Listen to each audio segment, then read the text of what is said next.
Mari kita buka firman Tuhan dalam Matius pasal yang ke-25. Lihat pada ayat yang ke-14 sampai dengan ayat yang ke-30. Matius pasal 25 ayat 14 sampai dengan ayat yang ke-30.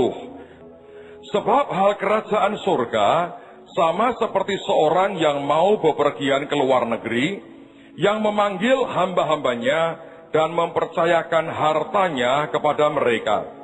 Yang seorang diberikannya 5 talenta, yang seorang lagi 2, dan yang seorang lain lagi 1, masing-masing menurut kesanggupannya, lalu ia berangkat. Segera pergilah hamba yang menerima 5 talenta itu, ia menjalankan uang itu lalu beroleh laba 5 talenta. Hamba yang menerima 2 talenta itu pun berbuat demikian juga, dan berlaba 2 talenta. Tetapi hamba yang menerima 1 talenta itu pergi dan menggali lubang di dalam tanah, lalu menyembunyikan uang tuannya. Lama sesudah itu pulanglah tuan hamba-hamba itu, lalu mengadakan perhitungan dengan mereka. Hamba yang menerima 5 talenta itu datang, dan ia membawa laba 5 talenta. Katanya Tuan, 5 talenta Tuan percayakan kepadaku. Lihat, aku telah beroleh laba 5 talenta. Maka kata tuannya itu kepadanya, baik sekali perbuatanmu itu, hai hambaku yang baik dan setia. Engkau telah setia dalam perkara kecil, aku akan memberikan kepadamu tanggung jawab dalam perkara yang besar. Masuklah dan turutlah dalam kebahagiaan tuanmu. Lalu datanglah hamba yang menerima 2 talenta itu. Katanya Tuan, 2 talenta Tuan percayakan kepadaku. Lihat, aku telah beroleh laba 2 talenta. Maka kata tuannya itu kepadanya, baik sekali perbuatanmu itu, hai hambaku yang baik dan setia. Engkau telah setia memikul tanggung jawab dalam perkara yang kecil. Aku akan memberikan kepadamu tanggung jawab dalam perkara yang besar. Masuklah dan turutlah dalam kebahagiaan tuanmu. Kini datanglah juga hamba yang menerima 1 talenta itu dan berkata, Tuan, aku tahu bahwa Tuan adalah manusia yang kejam, yang menuai di tempat di mana Tuan tidak menabur, dan yang memungut dari tempat di mana Tuan tidak menanam. Karena itu aku takut, dan pergi menyembunyikan talenta Tuan itu di dalam tanah. Ini, terimalah kepunyaan Tuan. Maka jawab tuannya itu, hai kamu hamba yang jahat dan malas. Jadi kamu sudah tahu bahwa aku menuai di tempat di mana aku tidak menabur, dan memungut dari tempat di mana aku tidak menanam. Karena itu sudahlah seharusnya uangku itu kau berikan kepada orang yang menjalankan uang, supaya sekembaliku aku menerimanya serta dengan bunganya. Sebab itu ambillah talenta itu daripadanya, dan berikanlah kepada orang yang mempunyai 10 talenta itu. Karena setiap orang yang mempunyai kepadanya akan diberi, sehingga ia berkelimpahan. Tetapi siapa yang tidak mempunyai, apapun juga yang ada padanya, akan diambil daripadanya. Dan campakkanlah hamba yang tidak berguna itu ke dalam kegelapan yang paling gelap. Di sanalah akan terdapat ratap dan kertak gigi. Saudara, hari ini saya ingin mengajak kita belajar dengan cepat apa yang sebetulnya menjadi persoalan dari hamba yang menerima hanya 1 talenta, yang kemudian dia kuburkan talenta itu sehingga hidupnya tidak berbuah lagi. Kalau yang terima 2 dan terima 5, kita semua mengerti. Mereka melipat gandakannya sehingga mereka menjadi 2 kali lipat dari yang semula tuannya beri. Tapi ada satu persoalan di sini, dan saya mau berkata buat saudara, setiap orang Kristen, setiap hamba Tuhan, setiap pendeta, sebetulnya dapat dikatakan sebagian besar saudara melewati akan satu fase itu, yaitu ketika hidup kita seakan-akan hanya menerima atau memang hanya menerima 1 talenta. Kecuali Anda anak seorang pendeta yang sangat besar, gereja sudah gede, Anda tinggal mewarisi apa yang orang tuamu kerjakan bertahun-tahun, mungkin ceritanya agak berbeda. Tapi pada umumnya saya melihat di Indonesia ini, sampai dengan hari ini, sebagian besar gereja adalah masih generasi pertama, yaitu ada orang-orang yang merintis dari awal. Atau saya menjumpai banyak keluarga-keluarga yang semuanya mulai merintis dari awal. Sehingga kita bisa berkata, dapat dikatakan kita harus memperhatikan orang yang punya talenta hanya satu, karena setiap orang saya perhatikan, sebagian besar dari kita melewati yang namanya hanya memiliki talenta cuma satu. Ketika saya membaca ayat ini, saya melihat beberapa perenungan yang saya mau bagi dalam hidup kita pada hari ini. Saudara, ini yang saya temui. Apa yang menimbulkan persoalan sehingga dia tidak bisa mendapatkan pelipat gandaan dari talenta yang Tuhannya berikan dalam hidupnya? Menurut saya, yang pertama, dengarkan baik-baik. Begitu dia sudah menerima talenta itu, saya tidak tahu apakah dia mungkin melihat temannya dapat 5 dan dapat 2, dan dia cuma dapat 1. Menurut saya besar kemungkinan dia tahu, karena mereka hanya bertiga, dan indikasinya tuannya memanggil mereka bersamaan. Sehingga ketika dibagi itu, masing-masing ngerti akan jatahnya. Yang diberi 5, dia mungkin senyum. Yang diberi 2, dia juga mungkin tersenyum. Tapi orang yang terima cuma 1, ini persoalan. Dan persoalannya menurut saya adalah, dia memiliki yang namanya mentalitas sebagai victim atau sebagai korban. Ketika dia menerima talenta hanya 1, yang lain terima 5 dan terima 2, mungkin itu memicu sesuatu yang sudah lama ada di dalam hatinya.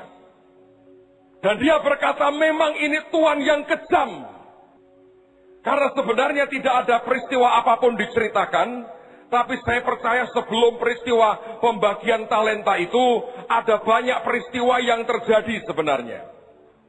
Dan kesimpulannya adalah dia berkata, Tuhan yang aku sembah, Tuhan yang aku layani adalah Tuhan yang kejam. Saudara, itu yang sebetulnya menurut saya dari awal, perasaan seperti itu, mentalitas seperti itu, yang berkata, sekarang aku diberi talenta cuma 1, aku disuruh melipat gandakan. Kalau aku diberi 5, itu modal yang oke. Diberi 2, itu lumayan. Aku sudah diberi paling sedikit, dan tugasku juga sama, harus melipat gandakan. Maka kemudian kesimpulannya berkata, Tuhan yang aku layani adalah Tuhan yang kejam. Saudara, kalau dalam kehidupan kita, kita sudah mulai punya perasaan seperti itu membahayakan kita. Karena begitu saudara punya hati yang tidak lagi bisa tulus menyembah Tuhan, begitu keluhan mulai banyak dalam kehidupan kita, apalagi kita mulai membandingkan satu dengan yang lain, dengan berkata hidupku kok seperti ini, hidupnya kok seperti itu. Dan itu akan membuat kekuatan kerja kita, kekuatan kita menghasilkan buah makin mengecil dan makin mengecil. Semakin kita menggerutu, semakin kita marah, semakin kita kecewa, kekuatan kita, kemampuan kita untuk menghasilkan buah yang banyak, makin lama makin hilang, makin mengecil, dan saudara makin tidak berdaya. Saudara, manusiawi sekali kalau kita membandingkan diri kita dengan si A, si B, atau kita dibandingkan oleh orang lain terhadap si A dan si B. Dan saya ingin sampaikan demi kasih Tuhan, terutama buat teman-teman hamba Tuhan dan semua saudara. Kalau ada orang sedang membanding-bandingkan Anda dengan orang lain, jangan pernah masukkan dalam hatimu. Anda harus kebaskan. Sebab panggilan saya bukan panggilan untuk menjadi lebih baik dari saudara. Saya punya calling, saya punya panggilan sendiri, Anda punya panggilan sendiri. Saya lari di jalur saya, Anda lari di jalurmu. Kita tidak sedang berlomba siapa yang paling hebat. Zaman dulu para murid sudah berlomba siapa terbesar di antara kami. Saya mau berkata yang paling besar hanya satu nama di atas segala nama. Nama siapa? Yesus. Jangan punya victim mentality. Jangan punya mental bahwa dia korban. Kejadian ini terjadi bertahun-tahun yang lalu, sehingga sampai hari ini saya paham betul akan seringkali yang namanya reaksi hati kita. Satu hari kami baru mulai gereja sebetulnya, dan kami baru mendapatkan gedung gereja di gedung Permata yang lama. Ibadah kami ada pagi dan sore, kira-kira tiap pagi waktu itu datang kira-kira 100, yang sore kurang lebih sama. Ketika merintis kebaktian minggu pagi pertama, saya mulai dengan 25 orang. Tapi kemudian Tuhan memberkati, pelan-pelan, buat saya slow sekali itu. Karena melihat perkembangan pada waktu itu, gereja berkembang dengan luar biasa. Saya merasa yang Tuhan berikan itu saya tidak bisa mengelola dengan cukup baik, saudara. Tapi satu hari, kami mengalami akan lawatan roh Tuhan yang ajaib sekali. Saya mulai kenal dengan pribadi Roh Kudus secara real. Saya mulai ikuti apa yang Dia perintahkan. Saya belajar menyembah seperti yang Tuhan inginkan. Dan hadirat Tuhan makin hari makin nyata. Saya mau cerita ini dengan rasa hormat kepada hamba Tuhan yang kemudian kena akibat daripada peristiwa ini. Dan saya memuji akan kerendahan hatinya dan keterus-terangannya. Saudara, suatu hari seorang hamba Tuhan datang ke tempat saya. Namanya Bapak almarhum Samuel Elkana yang mendirikan Taman Getsemani, Bukit Doa di Ungaran. Datanglah beliau ke kantor saya, ngobrol. Dan dia berkata begini, kamu tahu nggak pendeta itu? Ya, saya kenal, tapi nggak terlalu dekat sekali waktu itu. Dia berkata begini, dia itu kasihan, sakit hati dengan kamu, luar biasa. Saya kaget, saudara. Saya berkata, kenapa? Saya setahun mungkin nggak sekali loh ketemu dengan dia. Ya, tapi dia ngomong terus terang, dia nggak tahan. Dan dia berkata, aku sakit hati sama Petrus Agung. Lalu beliau berkata, cobalah datengin dia. Beresi. Saya bilang, lalu saya minta maaf karena apa? Ya saya nggak tahu. Kamu datang ke dia. Kamu lebih muda, datangi dia. Orang muda memang seringkali buat kalah-kalahan, saudara. Kan orang tua seringkali menang-menangan. Padahal kalau adu tinju belum tentu, ya saudara ya. Sebab yang tua sudah rematik semua. Akhirnya suatu hari, saya sungguh-sungguh telepon dia, saudara, beberapa hari kemudian. Dan saya tahu beliau mencoba menghindar. Tapi saya berkata, Pak, bolehkah saya ketemu Bapak sekarang? Wah, saya sibuk, jam sekian sibuk. Dan saya melihat ada slot kecil yang dia anggarkan, Pak, kan ada kira-kira 30 menit. Saya janji 10 menit saja. Lalu setelah itu saya akan pamit, Pak. Tidak bisa menghindar lagi, dia mengiyakan. Saya telepon seorang staf saya berkata, ayo temani aku. Dan staf saya juga hari ini sudah beberapa tahun lalu sudah dipanggil pulang ke rumah Bapak. Lalu kemudian saya berdua dengan staf saya ini, saya datang ke rumah beliau. Dia terima, saya tahu agak sedikit kaku ya kalau Anda tidak suka dengan orang dan orang itu mendatangi saudara. Kita nggak bisa nice, kecuali itu pemain drama hebat, saudara. Kalau normalnya orang nggak terlalu gimana gitu. Lalu saya berkata begini, Pak, saya mau datang kemari itu untuk minta maaf. Kalau ada hal-hal yang saya buat, yang saya mungkin nggak sadari, tapi membuat Bapak tidak berkenan, saya hanya mau datang ke sini mau minta maaf. Dan mendadak Bapak ini berkata begini, enggak. Bukan salahmu sebetulnya. Bukan salahmu. Lalu saya tanya, Pak, bolehkah saya tahu ada apa sebenarnya? Saya minta maaf, Bapak berkata bukan salahmu. Lalu dia berkata begini, aku ini punya kelompok pendoa. Para pendoa dengerin cerita saya. Jangan buat dosa yang sama. Saya punya kelompok pendoa, Pak. Tiap Senin kami doa sama-sama. Suatu hari Senin sore kami lagi kumpul mau doa sama-sama. Para pendoa saya ini cerita dengan saya, Pak Pendeta. Kemarin malam saya ikut kebaktian di tempatnya Pak Petrus Agung. Pagi saya kebaktian di sini, Pak. Tapi kemarin sore untuk pertama kali saya datang ke sana. Lalu dia tanya, terus gimana? Waduh, Pak, hadirat Tuhannya luar biasa. Bukankah di tempat kita juga ada hadirat Tuhan? Beda, Pak. Di tempat kita garing. Di sana kalau nyembah itu, Pak, luar biasa. Hati bisa dibawa dekat dengan Tuhan.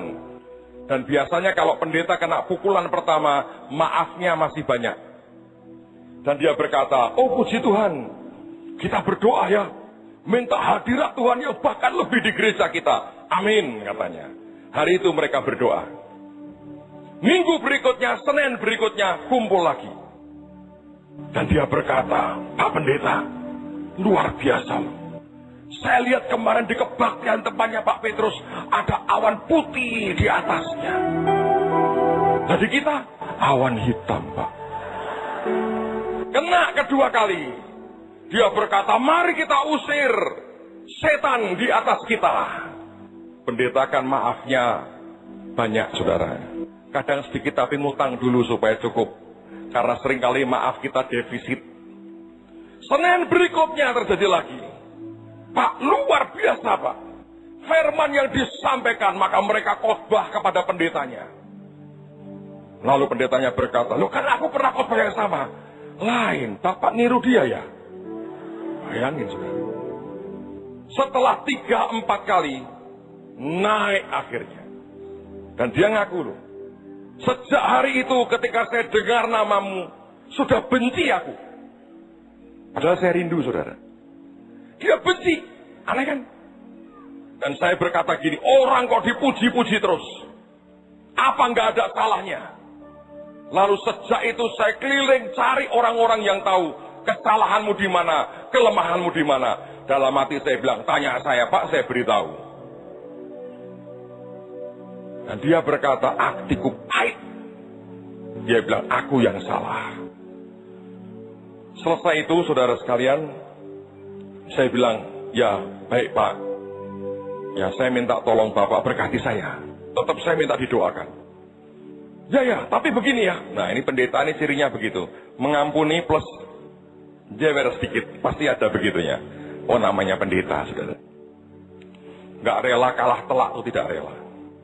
Bu jangan sendirian. Kumpullah dengan pendeta-pendeta lain. Seminggu sekali kita ngumpul berdoa. Dalam hati Tuhan Yesus sudah kuduga itu akan keluar.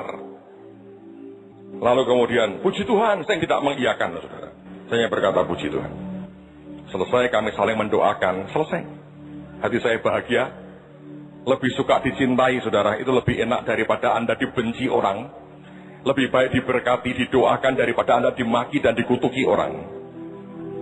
Dan begitu selesai, 1 bulan lewat, saya ke Amerika. Pulang dari Amerika saya mampir di Jepang. Dari Jepang khotbah beberapa hari, saya pulang ke Semarang.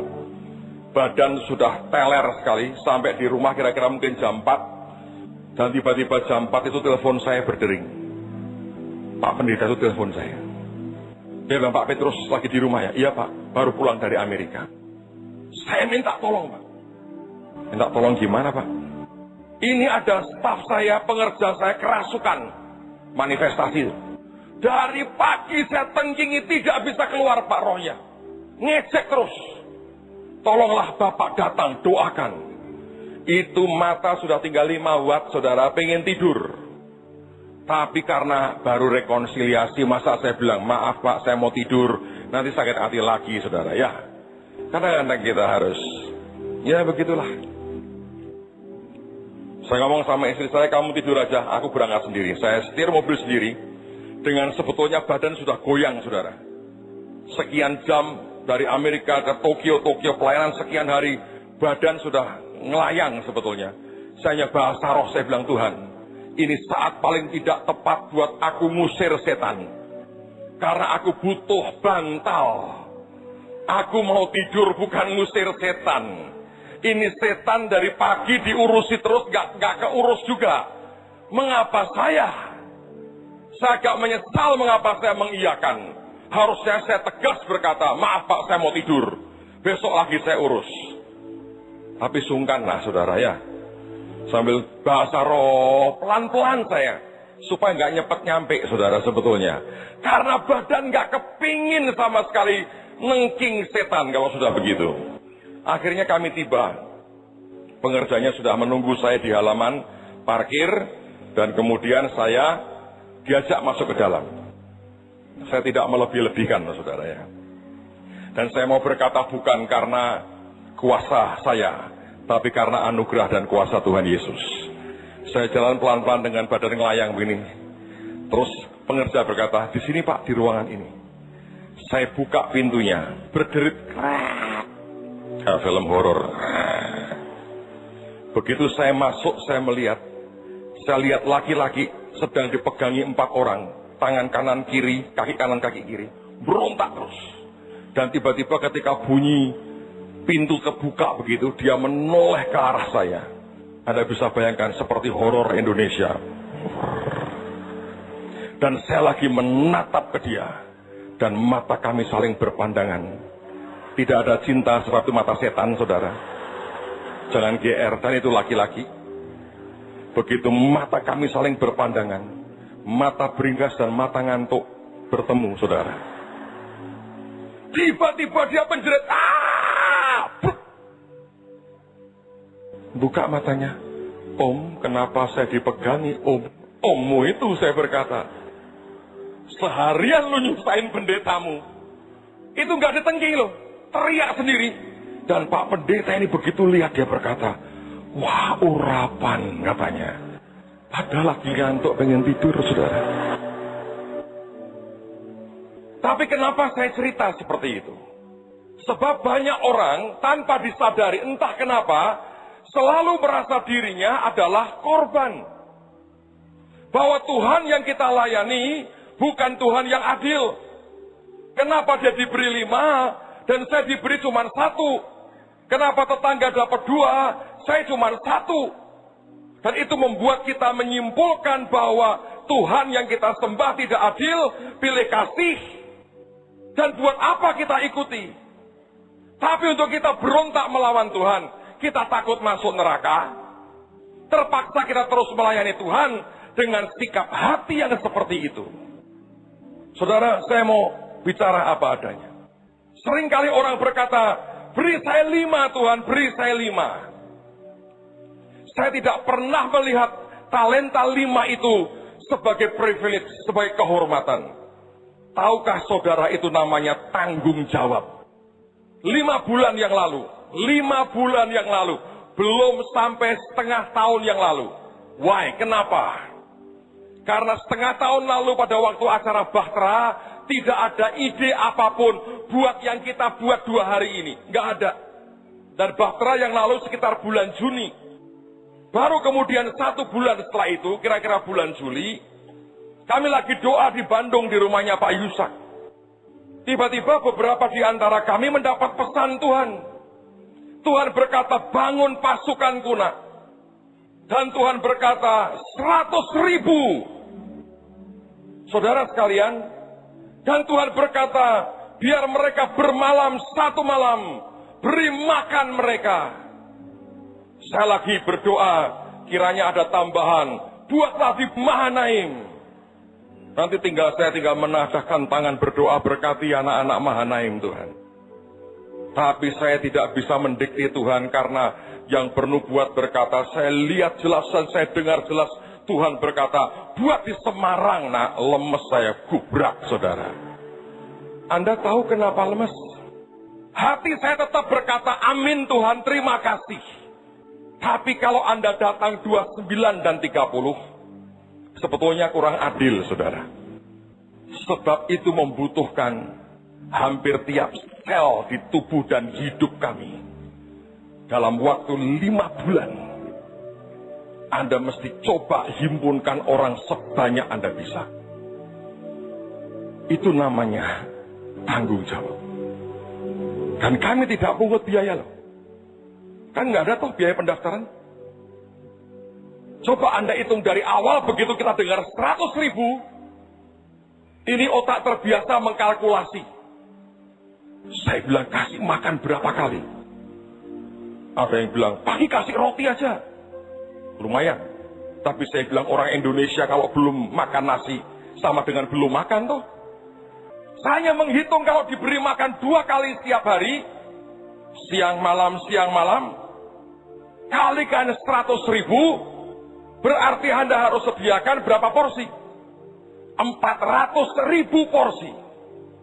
Sekarang saya mau tanya, kalau saudara makan di warteg, berapa coba? Atau Anda pesen nasi dus lah, harga berapa sekarang? Kira-kira?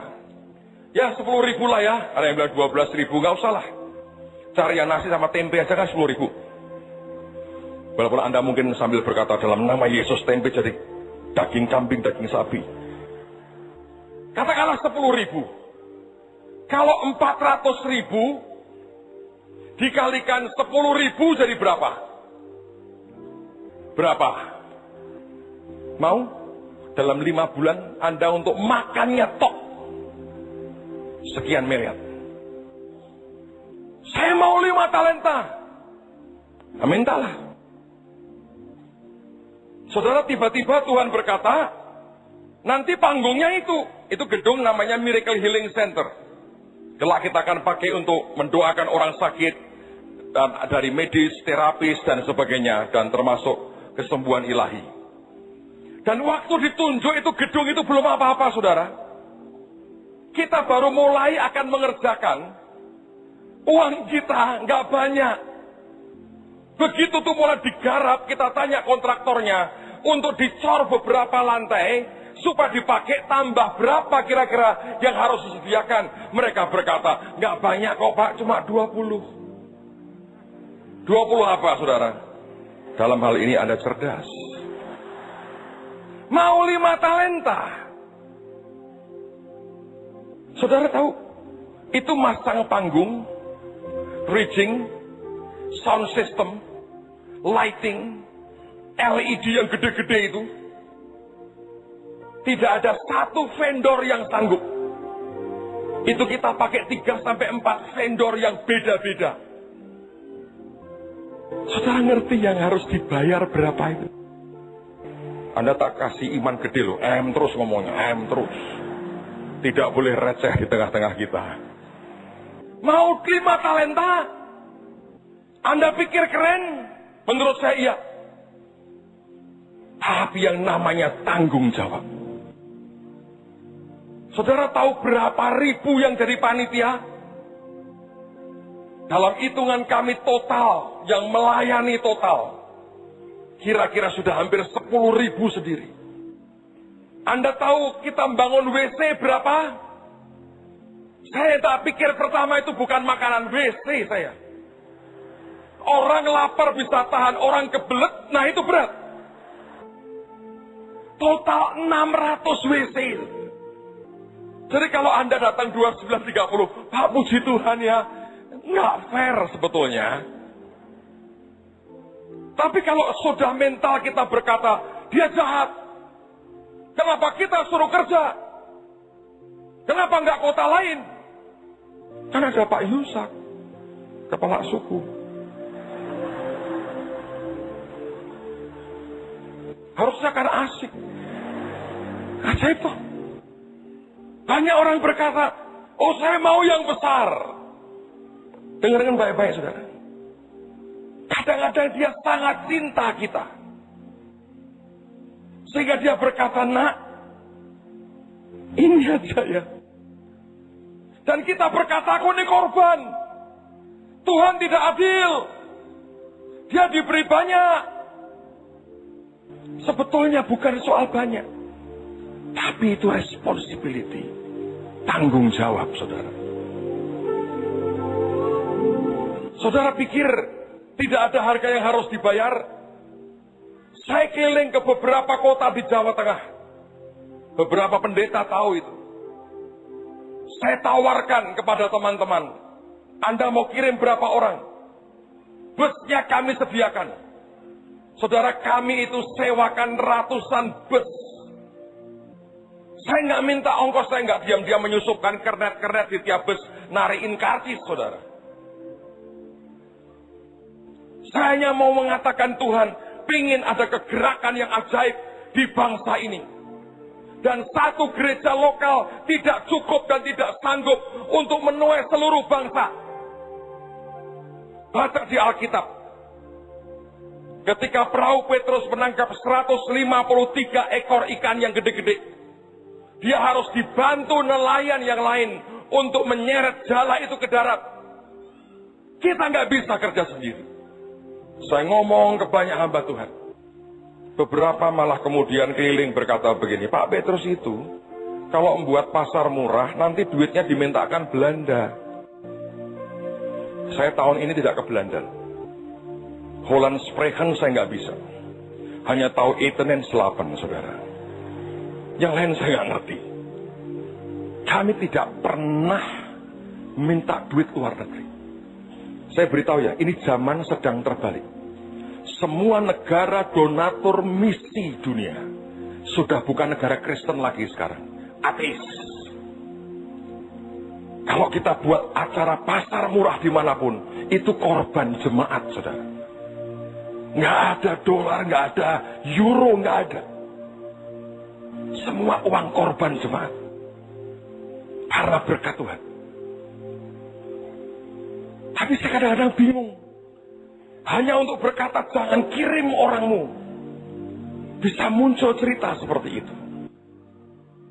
Kalau Anda punya talenta cuma satu, percayalah nggak ada cerita kayak begitu. Tapi seringkali kita tidak mengerti. Dan kita berkata, aku ini cuma korban. Tuhan maunya sendiri, merentahkan ini, merentahkan itu. Aku cuma korban. Lihat hari ini cuma begini hidupku, dia enak. Tapi saya hanya mau berkata buat saudara, ini bukan soal kehebatan, bukan soal kemewahan, tapi ini soal responsibility, soal tanggung jawab kita dengan apa yang Tuhan perintahkan dalam hidup kita. Yang percaya katakan amin. Saudara, saya berdoa tidak ada lagi orang yang menggerutu, yang bersungut-sungut, dan yang berkata aku ini korban daripada Tuhan. Tuhan tidak pernah mengorbankan saudara dan saya. Dia berkorban buat Anda dan saya. Amen, saudara. Dia bukan Tuhan yang suka menjadikan kita mangsa si setan. Dia yang berperang ganti kita, menghabisi lawan-lawan kita. Percayalah, dia Tuhan yang baik. Dengan apa yang Tuhan percayakan kepada kita, mari kita lakukan tanggung jawab kita masing-masing. Kalau Anda memimpikan perkara yang besar, tidak ada yang salah dengan itu. Tapi percayalah, di balik semua yang dia berikan itu, kita harus membaca sebagai sebuah responsibility, tanggung jawab di hadapan Tuhan. Tapi ada orang berkata begini, Pak, cuma satu bisa untuk apa? Kalau Anda membaca dikatakan yang seorang diberi 5, yang seorang diberi 2, yang seorang diberi 1, masing-masing menurut kesanggupannya. Kata kesanggupan itu ternyata dari kata Yunani dunamos. Dan dunamos itu salah satu terjemahannya adalah miraculous power, atau kuasa yang bisa melahirkan mujizat. Sekecil apapun yang Tuhan berikan kepada kita, dia bekerja tidak dengan kekuatan benda kecil itu. Dia bekerja dengan kekuatan dunamosnya Tuhan yang diberikan dalam kehidupan Anda dan saya. Apa hebatnya satu batu kecil yang dipungut Daud dari sebuah sungai kecil ketika dia menghadapi Goliat? Batunya memang kecil, tapi dunamos Tuhan yang menggerakkan batu itulah yang membuat Goliat terjerembab dan mati. Anda boleh berkata, Pak, saya hanya punya sedikit. Tuhan berkata, aku tahu. Tidak ada yang bisa engkau pamerkan di hadapanku. Tapi aku sudah memberikan dalam hidupmu dunamos yang luar biasa. Dan banyak orang ketika melihat barang kecil yang kita pegang sepertinya terlalu kecil, kita berkata, buat apa ini? Kemudian Anda buang. Dengarkan baik-baik demi kasih Tuhan Yesus, saudara. Semua Anda dan saya punya dunamos Tuhan yang luar biasa. Ada power Tuhan yang ajaib. Ada kuasa Tuhan yang luar biasa. Satu hari, Abraham berumur 99 tahun. Alkitab berkata, Secara terus terang kalau boleh dikatakan, dia sudah nggak bisa lagi berhubungan seksual dengan istrinya. Istrinya juga sudah tua, sudah mati haid. Tidak mungkin. Di tengah-tengah dia sudah tidak bisa menolong Tuhan. Sebab pada waktu dia masih bisa melakukan hubungan seksual, dia mencoba menolong Tuhan dengan mengawini Hagar. Dan hari hasil dia mencoba menolong Tuhan dengan dagingnya, lahirlah Ismail. Tapi di saat dia sudah tidak berdaya sama sekali, Tuhan datang berkata, Abraham, jangan takut. Aku Allah El Shaddai. El Shaddai Kenneth Hagin mengatakan, the God who is more than enough. Tuhan yang lebih dari cukup. El Shaddai juga artinya the Almighty God, Allah yang Maha Kuasa. Saat kita berkata, Tuhan, aku hanya punya kecil, Tuhan berkata, jangan pakai kekuatan dari yang kecil. Ada dunamos, sekecil apapun yang dari Tuhan akan mengalahkan yang terbesar dari dunia. Tidak ada alasan buat kita tidak bisa berkembang dan menghasilkan kegerakan. Sebab kita kerja bukan dengan kekuatan manusia kita kerja dengan kekuatan Tuhan di dalam kita. Batu kecil bisa membuat Goliat yang besar terjerembab dan mati. Apa yang dia berikan dalam hidup Anda dan saya sudah lebih dari cukup untuk Anda menjadi pembunuh raksasa, the giant killernya Tuhan pada akhir zaman. Satu kesaksian dan kita akan selesai. Pak Yusak pernah mengalami ini. Dan kesaksian ini jadi pegangan hidup saya sampai hari ini. Saudara, satu hari beliau pergi ke Jawa Timur, ke Surabaya. Ada sahabatnya yang nganterin dia kemana-mana dengan mobilnya. Satu malam selesai pelayanan, sahabatnya ini berkata kepada Pak Yusak, kamu itu enak, tinggalmu di luar kota, pelayananmu di kota. Jadi amplopmu amplop kota, katanya. Ini pembicaraan antar teman, saudara. Tidak boleh ngomong di mimbar yang begini sebetulnya. Tapi karena bukan saya, tak ceritain. Supaya Anda mengerti kehidupan hamba Tuhan. Sebagian.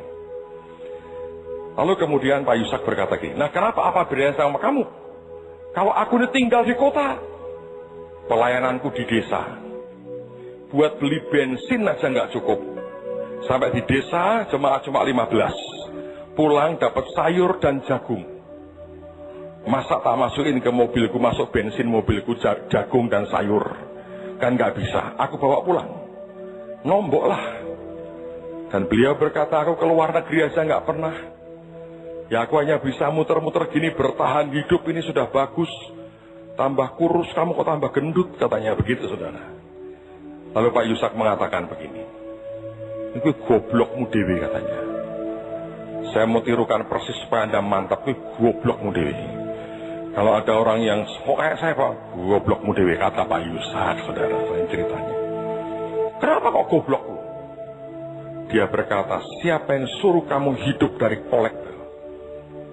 Apalagi kolektor gereja desa. Siapa yang suruh kamu hidup dari kolektor? Lah aku hidup dari mana? Hidup dari pemeliharaan Tuhan. Itu beda.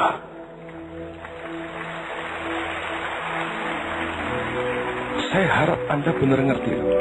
Itu beda. Kalau hari ini ya Anda pendetanya, Anda cuma ngitung kolektormu. Nombok Pak. Itu Anda sudah hidup dari kolektor itu. Tapi kalau engkau berkata aku hidup dari Tuhan. Saya ini agak nakal, saudara. Terakhir ini, saya sering pergi ke tempat-tempat yang saya bahkan tidak diberi apa-apa. Tiket bayar sendiri, hotel bayar sendiri, khotbah sendiri. Pulang dikasih ucapan, jabat tangan kenceng lagi. Terima kasih Pak. Kapan datang lagi? Ya kapan datang lagi. Sudah. Terus saya diam aja. Enggak, tak tagihkan Tuhan, saudara. Tuhan ada tagihan. Tiap tetes keringatku dihitung Tuhan. Dan saya bersaksi buat saudara. Saya hidup sangat limpah karena itu. Saya hidup karena itu. Sebab saya mengerti, saya hidup bukan dari kekuatan manusia, tapi dari kekuatan Tuhan. Satu lagi terakhir. Kalau tidak membuat Anda berubah, saya nangis benar, saudara. Tidak di depan Anda lah, pasti. Coba lihat cerita tentang orang Samaria yang baik. Ya, kalaupun satu hari ada drama, maka yang pertama muncul adalah peran orang yang dirampok. Siapa yang kepingin jadi orang yang dirampok kalau main drama? Angkat tangan. Saya nggak mau, saudara. Atau perampoknya? Saya juga nggak mau. Siapa yang ingin berperan jadi imam? Jangan, saudara ya. Oh, ini imam kurang bagus. Orang Lewi sama juga nggak bagus. Siapa yang kepingin jadi orang Samaria yang baik? Angkat tangan. Anda kok ragu-ragu saya jebak sih? Overjurication katanya, saudara. Terus ada yang punya rumah penginapan. Menurut saudara, sebetulnya kita itu di mana? Saya dapat berkata, semua orang berkata, oh kita orang Samaria yang baik. Saya nggak terlalu yakin. Karena menurut saya orang Samaria yang baik itu Yesus sendiri. Jangan terlalu GR, saudara. Terlalu tinggi menaruh hidup kita. GR lah. Wong kemarin aja adikmu minta uang bayar sekolah Anda bentak-bentak. Golek duit. Sembayang dewe. Jaluk Yesus. Gitu kok katanya Anda orang Samaria yang baik hati. Terlalu GR ya. Menurut saya, saudara. Kita ini adalah pemilik rumah penginapan. Saya mau tanya. Ketika orang Samaria yang baik hati ini membawa korban yang sudah babak belur, tidak punya uang, hampir mati, dan berkata tolong rawat dia. Saya bertanya, itu berkat atau beban? Ayo. Orang yang punya rumah penginapan, siang-siang lagi pengen makan siang, tiba-tiba ada orang datang, bawa orang yang sudah berdarah-darah, hampir mati, dia berkata rawat dia. Itu beban atau berkat? Hah? Mengapa berkat? Ini orang gak punya apa-apa loh. Sudah hampir mati loh. Dirampok habis-habisan. Berkat atau beban? Di mana berkatnya? Hah? Dari orang Samaria yang baik hati itu. Dibayar gak sih biayanya? Bayar. Dan dia berkata, aku pergi, kalau kurang nanti aku balik, aku tambahin lagi. Dan dia tidak menawar loh. Menurut saya pemilik rumah penginapan pasang tarif agak tinggi. Ini kan ICU katanya. Tapi yang bayar siapa? Orang Samaria yang baik hati. Dan saya memperhatikan dalam hidup ini, saudara. Begitu sekitar 8 tahun lalu, kami mulai menjangkau orang miskin. Saya baru ngerti loh. Tuhan yang biayai kami. Tuhan yang bayar semuanya. Yang kami tolong tidak bisa membalas. Tapi ada mata yang tidak pernah terpejam dan telinga yang tidak pernah tertutup untuk melihat dan mendengar apa yang kita lakukan bagi Tuhan. 8 tahun lalu kami jangkau orang-orang di bawah yang bahkan tidak bisa membalas dengan apapun. Kami beri beasiswa kepada ribuan anak sekolah. Ada 1000 anak yang tiap siang kami beri makan siang. Kami melayani lebih dari 10.000 anak-anak rumah singgah. Kami punya rumah Shalom dengan kira-kira 50 anak kami layani di situ. Kami masuk ke kampung-kampung, masuk ke desa-desa. Tapi ingat, jangan jadikan dirimu sebagai korban. Dia berkorban buat Anda dan saya. Dia tidak mengorbankan kita. Dan ada dunamis Tuhan yang kerja di hidup kita. Yang percaya katakan amin. Di saatku tak berdaya, kuasamu yang sempurna. Biar Tuhan berikan roh iman di tengah-tengah kita. Membangkitkan iman yang ajaib dalam kehidupan kita. Kita bukan korban. Kita terima kasih karunia Tuhan yang ajaib. sembah Dia. Namun roh-Mu ya Tuhan, ketika ku berdoa, mujizat itu nyata.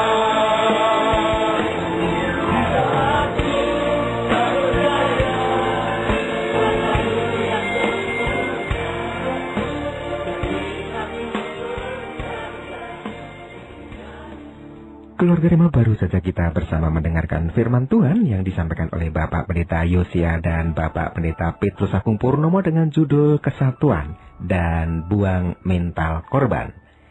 Nah, selepas pujian Engkau Pujianku, keluarga Rema, kembali kita akan menikmati kebenaran firman Tuhan yang akan disampaikan oleh Bapak Pendeta Petrus Agung Purnomo dengan judul Porsi Ganda.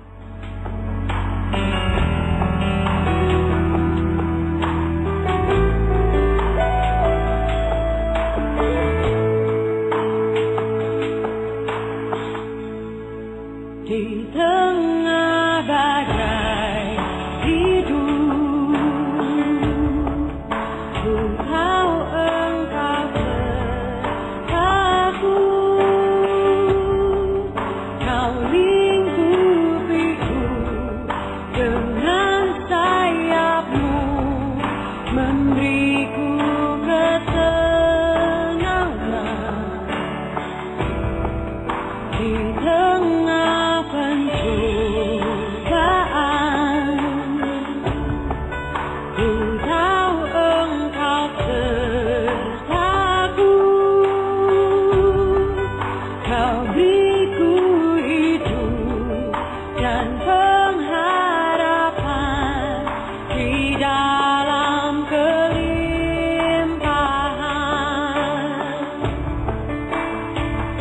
Engkau pujianku, Kau keselamatanku, Kau gunung batuku dan kota bentengku, Kau yang layak ditinggikan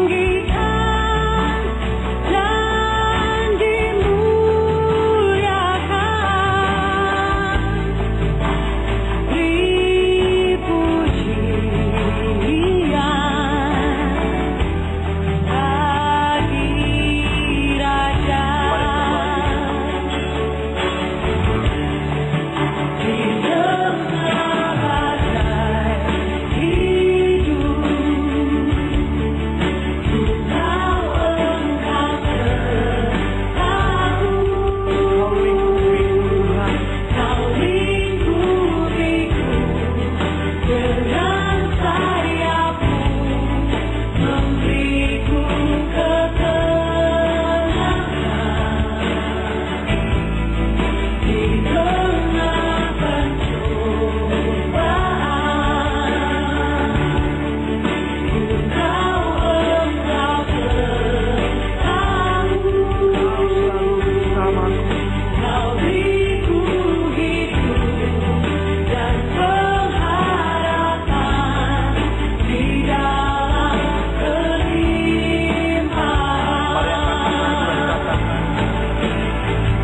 Engkau pujianku, Kau keselamatanku, Kau gunung batuku dan kota bentengku, Kau yang layak ditinggikan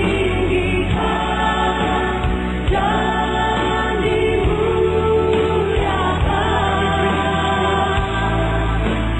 Beri pujian bagi Raja. Engkau pujianku,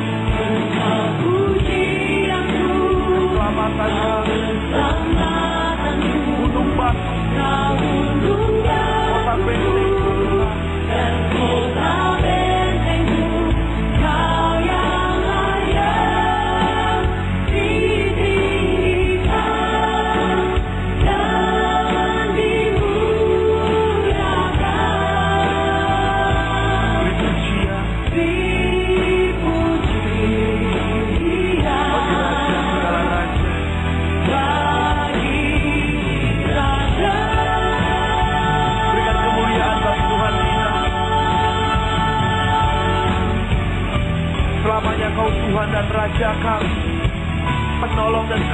kami. Mari kita sembah Dia.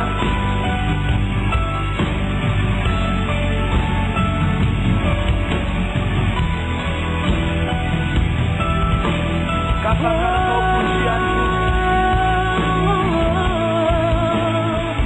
Engkau pujianku, Kau keselamatanku, Kau gunung batuku dan kota bentengku. Kau yang layak ditinggikan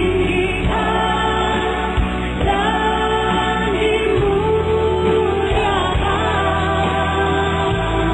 bagi Raja. Dipuji Dia bagi Raja. Sama-sama katakan beri pujian bagi Raja kita. Dipuji Dia bagi Raja. Dipuji Dia bagi Raja. Terima kasih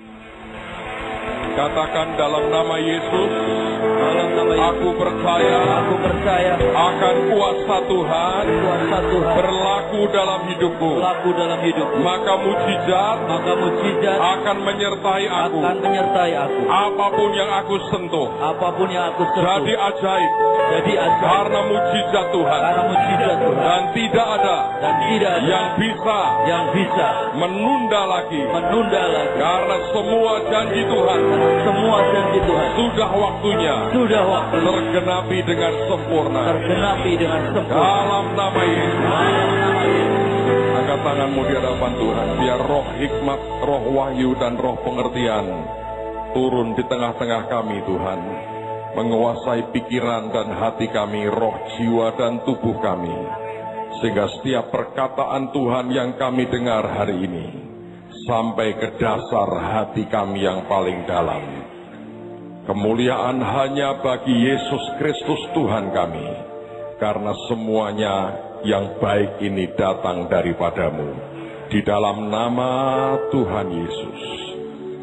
Semua yang siap diberkati lebih lagi berkata, amin. Berikan kemuliaan buat Yesus kita. Saudara sekalian, izinkan saya mengajak Anda melihat akan kehidupan yang ajaib. Dan saya percaya ini merupakan pesan Tuhan buat setiap kita. Ada double portion yang Tuhan sediakan dalam kehidupan kita. Sekarang saya mau ajak Anda melihat dulu di dalam 1 Raja-Raja pasal yang ke-19, ayat 19 dan ayat yang ke-20.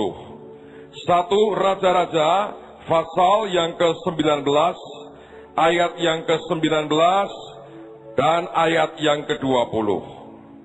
Alkitab mengatakan setelah Elia pergi dari sana, ia bertemu dengan Elisa bin Safat yang sedang membajak dengan 12 pasang lembu. Sedang ia sendiri mengemudikan yang ke-12. Ketika Elia lalu dari dekatnya, ia melemparkan jubahnya kepadanya. Lalu Elisa meninggalkan lembu itu dan berlari mengikuti Elia. Katanya, biarkanlah aku mencium ayahku dan ibuku dahulu, lalu aku akan mengikuti engkau. Jawabnya kepadanya, baiklah pulang dahulu, dan ingatlah apa yang telah kuperbuat kepadamu. Saudara, saya ingin membuat kita mengerti atau memperjelas akan cerita ini. Ini sebuah gaya pendidikan Nabi. Minimal inilah gaya Elia ketika dia membangkitkan Elisa yang kelak akan menggantikan posisinya. Alkitab berkata, satu hari Elia pergi dan kemudian dia melihat Elisa bin Shafat sedang membajak akan tanahnya dengan 12 pasang lembu. Dan Elisa membajak pada lembu yang ke-12. Dan ini merupakan sebetulnya tradisi di zaman lalu bahwa jubah itu berkaitan langsung dengan yang namanya jabatan dari orang yang memegang akan jubah itu. Dan bukan hanya di Israel, kalau Anda mempelajari tradisi di Timur Tengah, termasuk di Persia, orang-orang yang dianggap kudus atau sakral, orang-orang yang dianggap punya kelebihan dari yang lain, kalau mereka akan mendelegasikan apa yang mereka punya, biasanya disertai dengan jubah itu diberikan kepada orang yang bersangkutan. Nah, sekarang perhatikan. Elia sedang berjalan dan dia melihat Elisa bin Shafat sedang membajak akan tanahnya. Lalu Alkitab berkata, ketika dia melihat Elisa, maka jubahnya ini bukan dilempar ke tanah, saya percaya tidak, tapi kemudian ditaruhkan, dilempar ke badannya Elisa. Dia taruh. Itu sudah merupakan sebuah tanda. Elia tidak bicara apa-apa.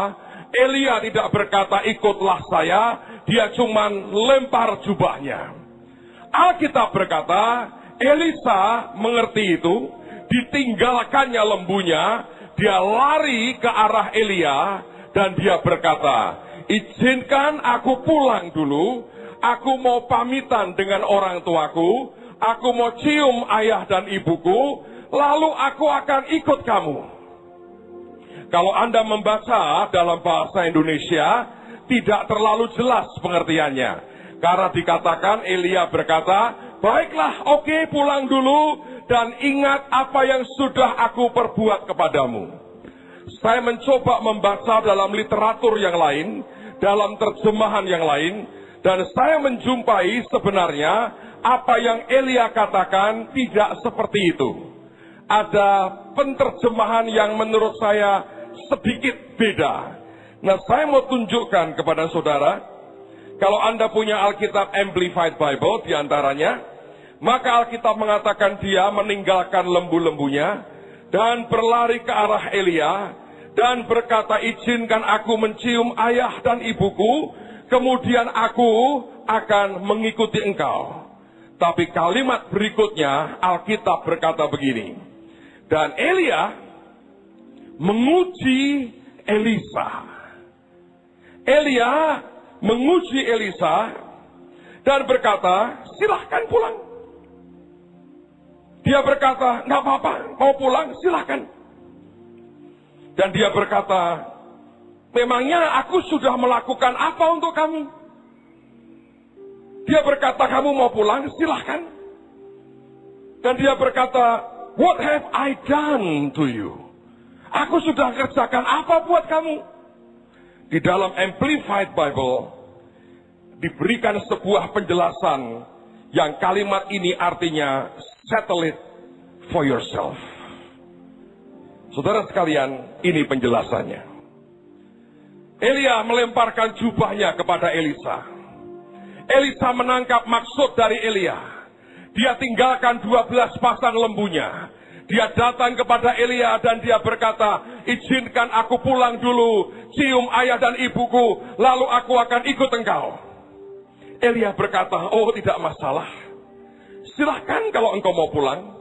Toh aku belum melakukan dan tidak pernah melakukan apa-apa untuk kamu. Dan dia berkata, mau ikut aku boleh, tidak juga tidak apa-apa. Kamu pulang ke orang tuamu, aku juga tidak keberatan. Toh engkau tidak berhutang apapun kepadaku. Aku tidak melakukan apa-apa untukmu. Jadi engkau bebas. Kamu pikir sendiri, kamu renungkan sendiri, kamu hitung sendiri, dan kamu buat keputusan sendiri. Saudara sekalian, Ini sebuah cara pendidikan yang sangat tidak mudah. Sebab lebih gampang kalau orang dididik seperti kebanyakan pendidikan di Indonesia, di mana anak-anak diajar untuk menghafal. Kalau dia hafal dengan yang dikatakan gurunya, maka nilainya akan bagus. Lebih mudah buat kita berkata, Pak, didik saya dong. Berikan saya kelas-kelas untuk saya belajar. Saya harus ngapain? Dan kecenderungan orang Kristen hari ini, terutama kalau Anda sedang mencari akan kehendak Tuhan, biasanya kita tidak pernah membiarkan diri kita dididik oleh Tuhan Roh Kudus. Yang paling gampang datang ke hamba Tuhan, cari apa kata Tuhan tentang hidup saya. Ada orang-orang yang suka datang berkata, Pak, saya bermimpi seperti ini. Itu maksudnya apa? Kehendak Tuhan apa buat saya? Nanti saya tahu, kalau saya sudah beritahu sesuatu yang dia tidak suka, dia berkata begini, oh itu mungkin cuma bunga tidur saya ya. Saya berkata, ya. Lebih baik saya nggak ngapa-ngapain, Pak. Itukah yang kau mau? Ya, lebih baik begitu. Terus happy sekali dia. Dan saya berkata untuk kedua kalinya, Pak, kehendak Tuhan apa? Entah ya. Itu urusan pergumulanmu dengan Tuhan sendiri. Tapi kita paling suka dididik dengan cara didikte. Yang pertama ke sini, kedua ke sini, ketiga ke sini, keempat ke sini. Elia, bahkan ketika dia lemparkan jubahnya, dia tidak bicara apa-apa. Dia bicara sesuatu yang simbolik. Dan dia berkata, aku mau mengerti sampai di mana kecerdasan rohmu mengerti. Dan ketika dia mulai mengerti dan berkata, aku mau pamit dulu. Dia berkata, nggak masalah. Go home, pulang. Pulang ke mamimu sana pulang. Engkau tidak berhutang apapun dengan aku. Engkau tidak datang kepadaku juga tidak masalah. Silahkan pikir sendiri, hitung kalkulasi sendiri. Dan kita mengerti, Elisa akhirnya ikut Elia. Ada satu masa yang tidak diceritakan di Alkitab, kecuali Alkitab mengatakan Elisa itu adalah orang yang menuangkan air membasuh akan tangan dan kaki daripada Elia. Dengan kata lain, Elisa menjadi pelayan dari Elia. Tapi kemudian masa itu lompat kepada apa yang Alkitab katakan. Sekarang mari kita buka sama-sama dalam 2 Raja-Raja pasal yang kedua. Mengapa saya berani berkata itu merupakan gaya Elia mendidik Elisa? Di pasal ini kelihatan sekali. 2 Raja-Raja pasal 2. Lihat mulai ayat yang pertama sampai dengan ayat yang ke-15. Menjelang saatnya Tuhan hendak menaikkan Elia ke surga dalam angin badai. Elia dan Elisa sedang berjalan dari Gilgal. Berkatalah Elia kepada Elisa, baiklah tinggal di sini sebab Tuhan menyuruh aku ke Betel. Tetapi Elisa menjawab, demi Tuhan yang hidup dan demi hidupmu sendiri, sesungguhnya aku tidak akan meninggalkan engkau. Saudara, kalau Anda berpikir Elia caranya mendikte Elisa, sampai sekecil-kecilnya didikte sampai ngerti, ketika Elia berkata, kamu tinggal di sini, Elisa akan tinggal di Gilgal dan tidak akan ke Betel. Percayalah, teruskan lagi. Lalu pergilah mereka ke Betel. Pada waktu itu keluarlah rombongan nabi yang ada di Betel mendapatkan Elisa. Lalu berkatalah mereka kepadanya, sudahkah engkau tahu bahwa pada hari ini Tuhanmu akan diambil daripadamu oleh Tuhan terangkat ke surga? Jawabnya, aku juga tahu, diamlah. Berkatalah Elia kepadanya, hai Elisa, baiklah tinggal di sini, sebab Tuhan menyuruh aku ke Yeriko. Tetapi jawabnya, demi Tuhan yang hidup dan demi hidupmu sendiri, sesungguhnya aku tidak akan meninggalkan engkau. Lalu sampailah mereka di Yeriko. Pada waktu itu mendekatlah rombongan nabi yang ada di Yeriko kepada Elisa serta berkata kepadanya, sudahkah engkau tahu bahwa pada hari ini Tuhanmu akan diambil daripadamu oleh Tuhan terangkat ke surga? Jawabnya, aku juga tahu, diamlah. Berkatalah Elia kepadanya, baiklah tinggal di sini, sebab Tuhan menyuruh aku ke sungai Yordan. Jawabnya, demi Tuhan yang hidup dan demi hidupmu sendiri, sesungguhnya aku tidak akan meninggalkan engkau. Lalu berjalanlah keduanya. 50 orang dari rombongan Nabi itu ikut berjalan, tetapi mereka berdiri memandang dari jauh ketika keduanya berdiri di tepi sungai Yordan. Lalu Elia mengambil jubahnya, digulungnya, dipukulkannya ke atas air itu. Maka terbagilah air itu ke sebelah sini dan ke sebelah sana, sehingga menyeberanglah keduanya dengan berjalan di tanah yang kering. Dan sesudah mereka sampai di seberang, berkatalah Elia kepada Elisa, mintalah apa yang hendak kulakukan kepadamu sebelum aku terangkat daripadamu. Jawab Elisa, biarlah aku kiranya mendapat 2 bagian daripada rohmu. Berkatalah Elia, yang kau minta itu adalah sukar, tetapi jika engkau dapat melihat aku terangkat daripadamu, akan terjadilah kepadamu seperti yang demikian. Dan jika tidak akan terjadi. Sedang mereka berjalan terus sambil berkata-kata, tiba-tiba datanglah kereta berapi dengan kuda berapi memisahkan keduanya. Lalu naiklah Elia ke surga dalam angin badai. Ketika Elisa melihat itu, maka berteriaklah ia, Bapakku, Bapakku, kereta Israel dan orang-orangnya yang berkuda. Kemudian tidak dilihatnya lagi. Lalu direngutkannya pakaiannya dan dikoyakkannya menjadi 2. Lalu sesudah itu dipungutnya jubah Elia yang telah terjatuh. Lalu ia berjalan hendak pulang dan berdiri di tepi sungai Yordan. Ia mengambil jubah Elia yang telah terjatuh itu dan dipukulkannya ke atas air itu sambil berseru, di manakah Tuhan Allah Elia?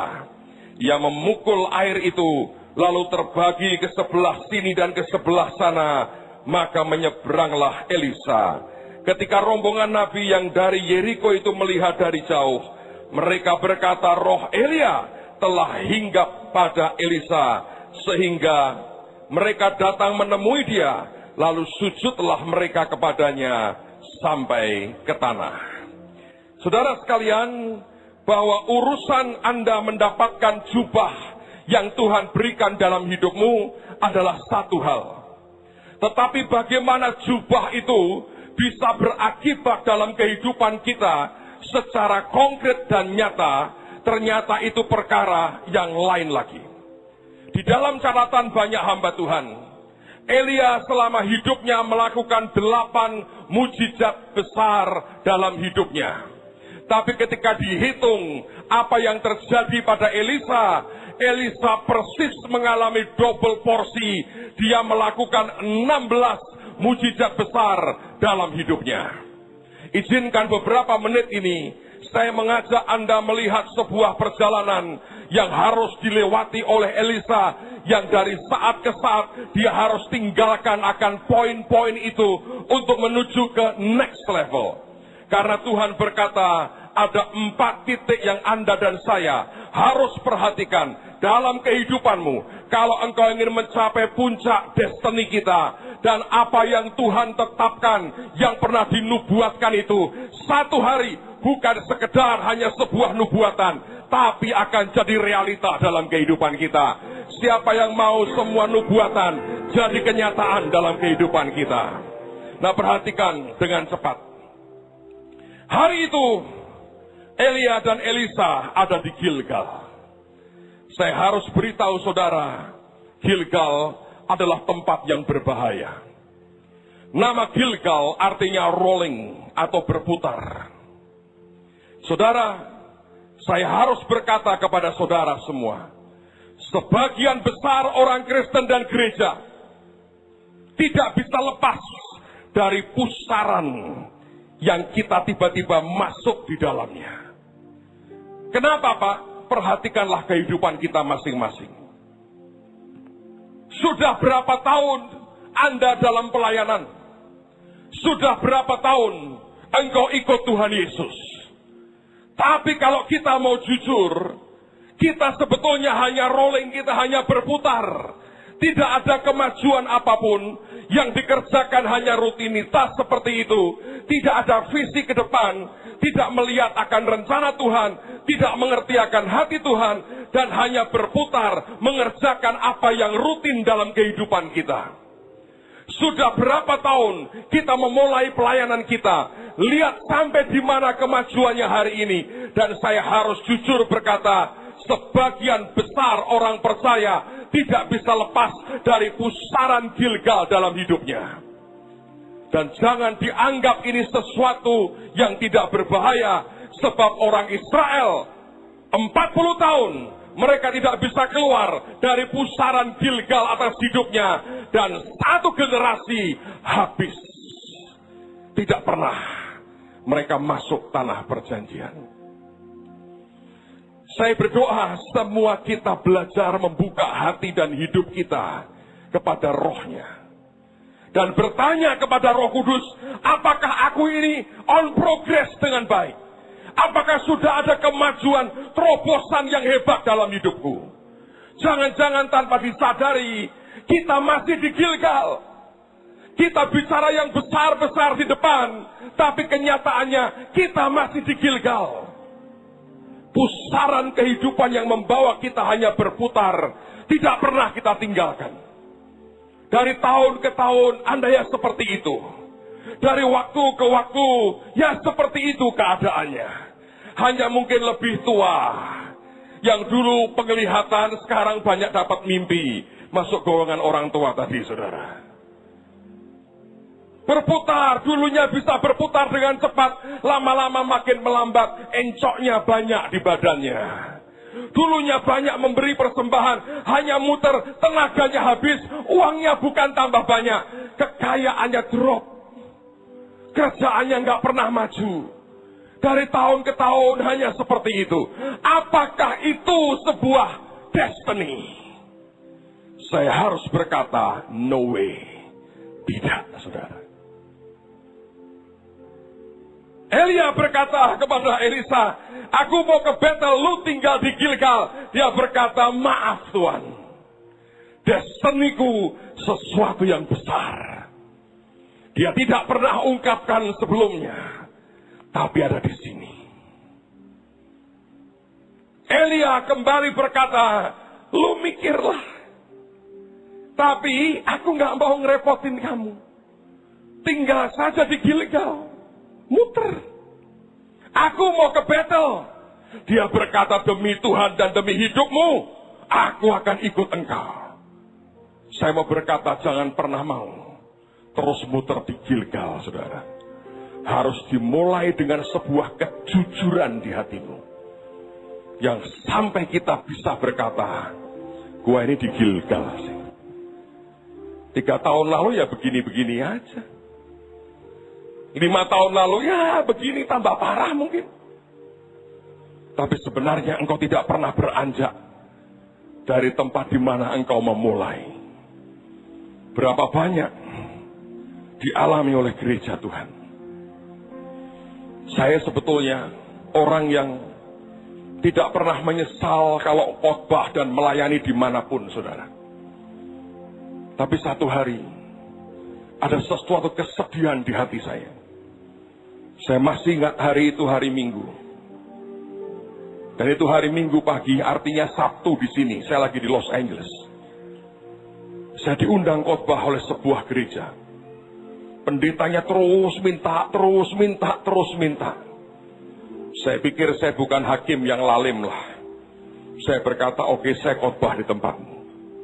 Dan hari Minggu jam 10 pagi, saya datang ke gerejanya. Saya tiba di sana jam 10 kurang 5 menit. Gedungnya nggak terlalu besar. Saya tidak cari crowd jumlah besar. Saya masuk ke sana. Hanya saya dengan pendetanya di situ. Belum ada satupun jemaatnya yang datang. Tepat jam 10, beberapa pemain musiknya datang. Lalu mulai nyetem gitar, teng tong. Ini zaman sebelum Bahtera ya, percayalah. Teng tong, saya duduk, saudara. Kami masih di gereja Permata, belum di Holy. Saya duduk, tiba-tiba pendetanya begini, Pak Petrus, ini ada panggilan dari istri saya. Saya harus pulang segera.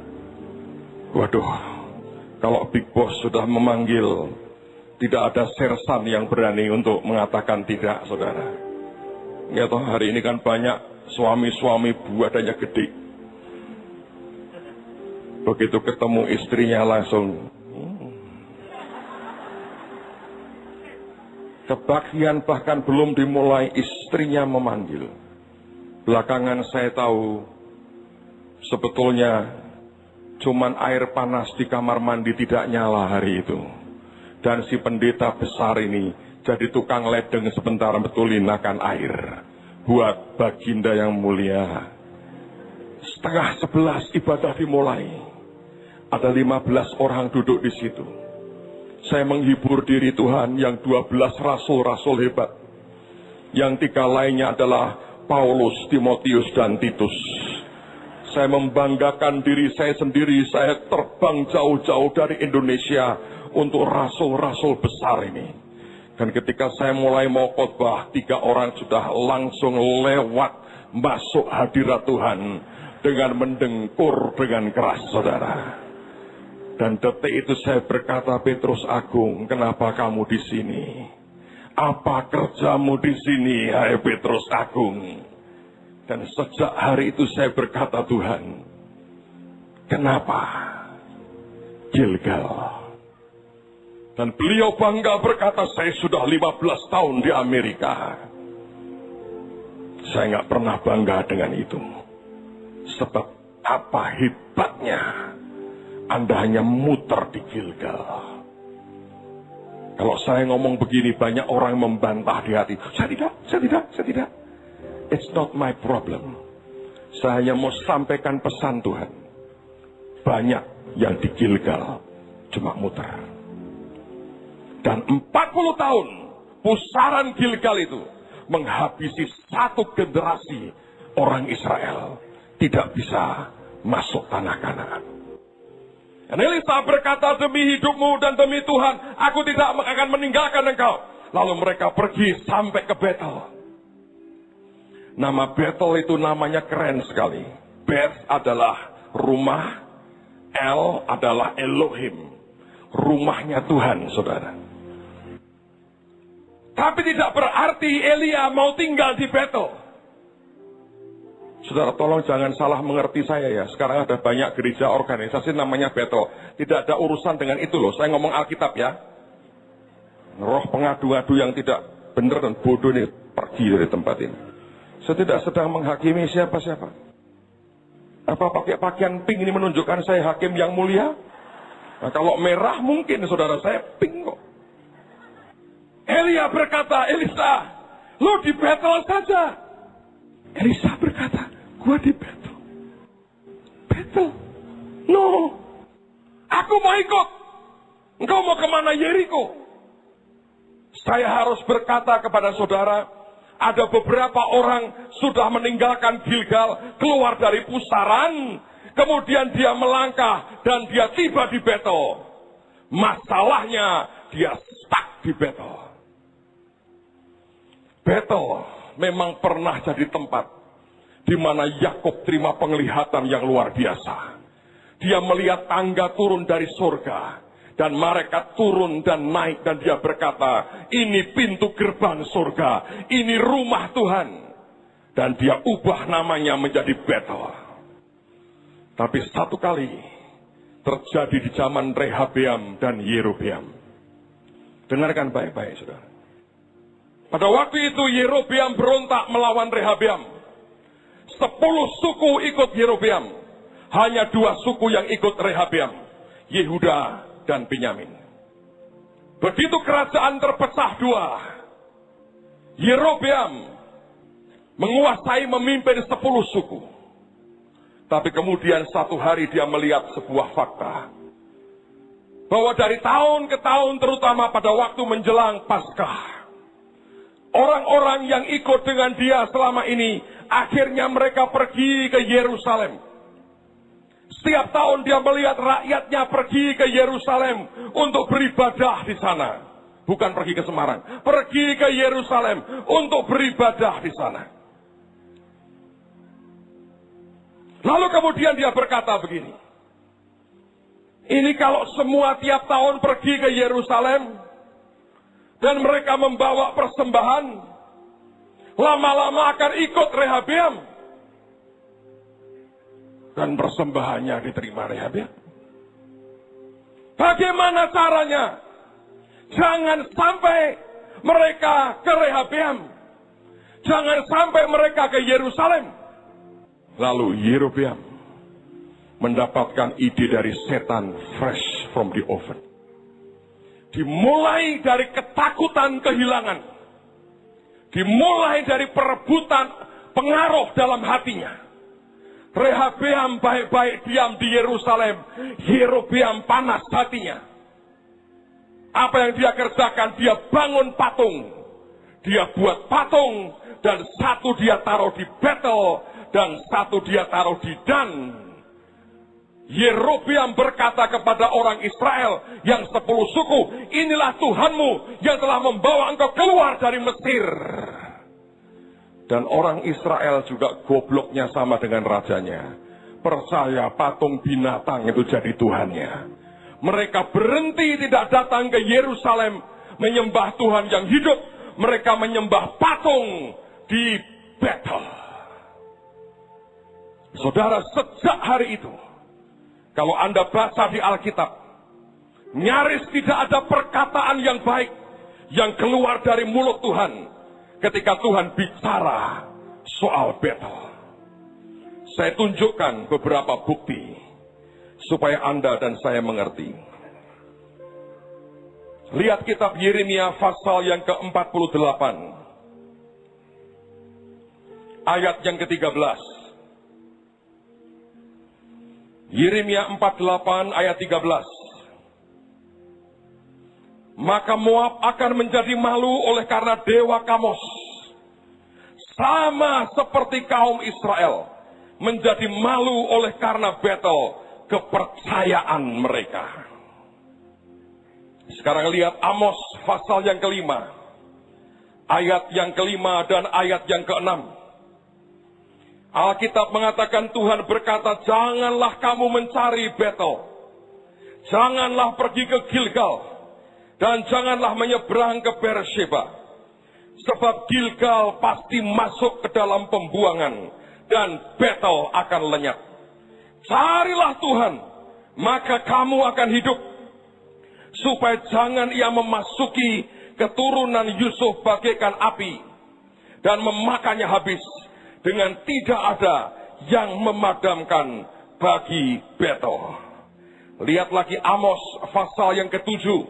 Mulai ayat yang ke-10. Amos 7:10, lalu Amasya, imam di Betel, menyuruh orang menghadap Yerobeam, raja Israel, dengan pesan, Amos telah mengadakan persepakatan melawan tuanku di tengah-tengah kaum Israel. Negeri ini tidak dapat lagi menahan segala perkataannya. Sebab beginilah dikatakan Amos, Yerobeam akan mati terbunuh oleh pedang. Dan Israel pasti pergi dari tanahnya sebagai orang buangan. Lalu berkatalah Amasya kepada Amos, Lihat, pergilah, enyahlah ke tanah Yehuda. Carilah makananmu di sana. Dan bernubuatlah di sana. Tetapi jangan lagi bernubuat di Betel, sebab ini tempat kudus raja. Inilah bait suci kerajaan. Dari tempat yang pernah menjadi rumahnya Tuhan, jadi tempat yang pernah menjadi baitnya Allah, telah berubah jadi rumahnya raja. Saudara sekalian, dengarkan baik-baik. Saya mau ulang lagi. Sebagian orang tidak bisa keluar dari pusaran Gilgal. Hidupnya hanya muter-muter selama bertahun-tahun dan tidak ada perubahan. Beberapa orang keluar dari pusaran Gilgal. Dan ketika kemudian dia tiba di Betel, hidupnya berubah lagi ke arah yang tidak baik. Rumah Tuhan sudah diubah menjadi benteng perlindungan oleh karena orang-orang di Betel ketakutan dengan segala sesuatu yang tidak jelas. Yerobeam ketakutan kalau rakyatnya hatinya kepada Rehabeam.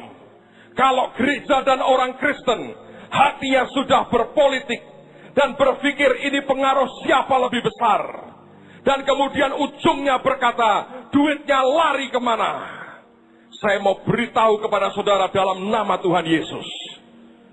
Itu akan lenyap karena bukan itu kehendak Tuhan. Saya mau cerita apa adanya kepada saudara.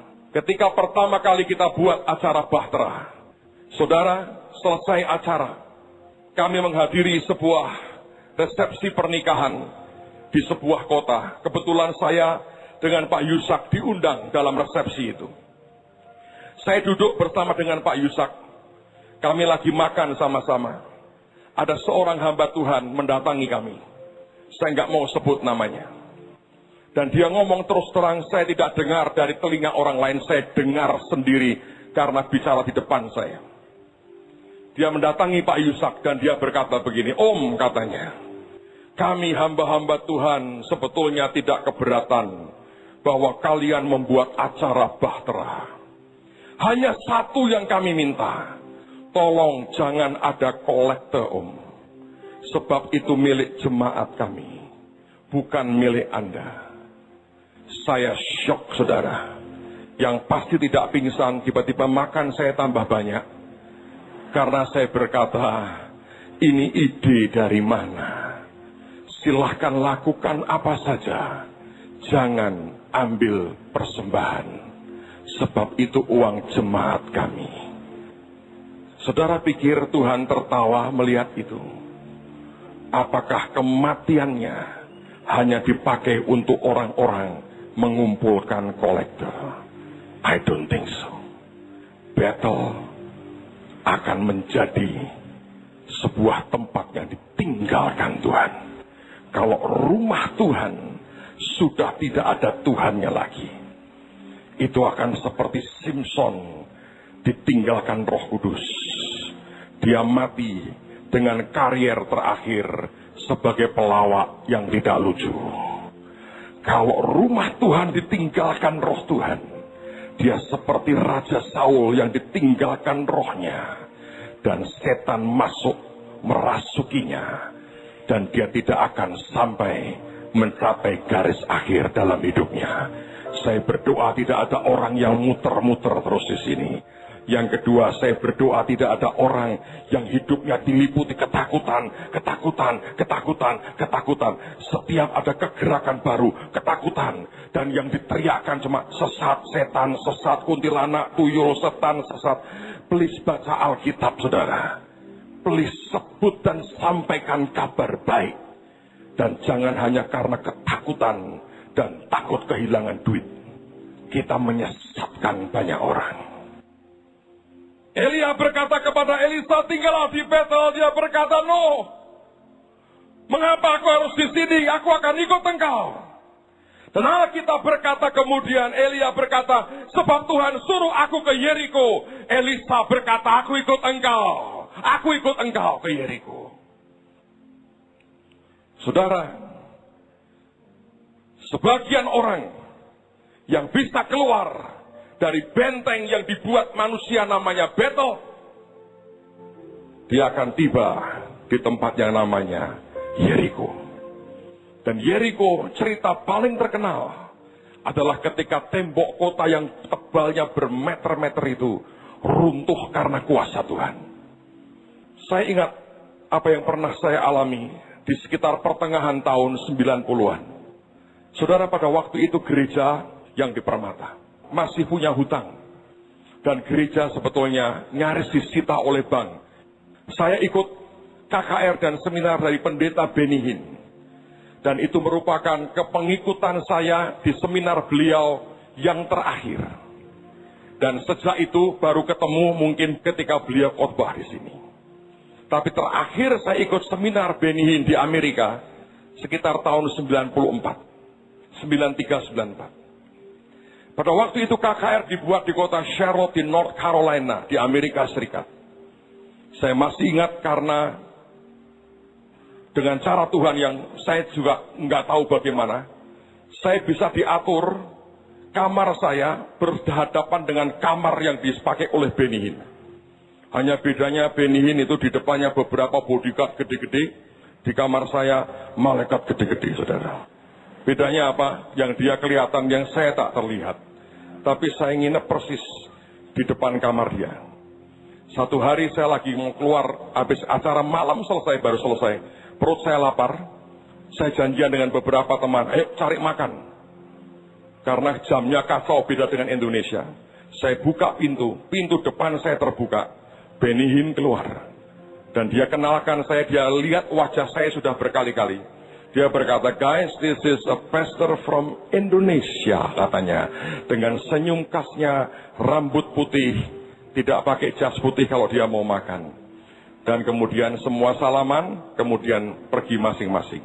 Saya nggak tahu dia makan pecel di mana, saya tidak tahu. Tapi di kota Charlotte, North Carolina. Dan saya masih ingat ketika saya hadir di seminar yang dia pimpin. Dia khotbah tentang Elia dan Elisa. Dan beliau berkata begini. Di dalam perjalananmu secara rohani, pada saat engkau sampai di Yeriko, dia berkata, kamu akan mengalami yang namanya face to face with the devil. Kamu akan mengalami ketemu muka dengan setan. Dan kalau engkau menang, terobosan besar dalam hidupmu akan terjadi. Saudara, saya ini tidak pernah minta ke Tuhan dapat penglihatan lihat setan. Percayalah, saudara. Girap-girapan istilahnya orang Jawa itu. Jeleknya luar biasa. Pak, kalau dalam bentuk yang bagus, malah lebih mengerikan. Anda bisa jatuh. Jadi saya nggak terlalu, tapi dalam hidup saya memang beberapa kali mengalami. Saya masih ingat satu hari saya lagi KKN. KKN waktu itu kalau Anda kuliah, mau ambil sarjana di Indonesia, Anda harus ke desa 3 bulan. Saya dapat jatah di daerah Pekalongan, saudara. Hari itu saya mau masuk ke desa, itu lewat jalan desa kira-kira mungkin lebar 5 meter. Dan kemudian harus masuk cukup dalam, kalau jalan kaki kira-kira 30 menit. Saya dari jalan raya, saya masuk, pada waktu itu sudah mulai senja, kira-kira mungkin jam 5:30, matahari belum total hilang, saya masih bisa lihat dengan cukup jelas jalanan. Saya jalan sendirian, saudara. Tiba-tiba saya melihat ada seorang ibu, pakai kerudung, gandeng anaknya, jalan di depan saya. Saya berkata begini di hati, daripada saya jalan sendiri, nggak enak. Masih cukup jauh masuk ke desa. Saya mau sapa dia, buat teman ngobrol aja, untuk sampai ke desa. Saya pikir pasti dia juga ke desa sama. Jadi apa yang saya buat, saya percepat langkah saya. Aneh sekali, saya cepat, dia ikut cepat, saudara. Aneh. Dan begitu saya sudah kok dipercepat, saya panggil kan. Saya pakai jaket universitas saya. Jaket Undip. Saya mau berkata saya bukan begal. Saya mahasiswa baik-baik. Saya percepat langkah saya. 2 langkah di depan saya hilang, saudara. Langsung begitu hilang. Hirasataka rapasataka.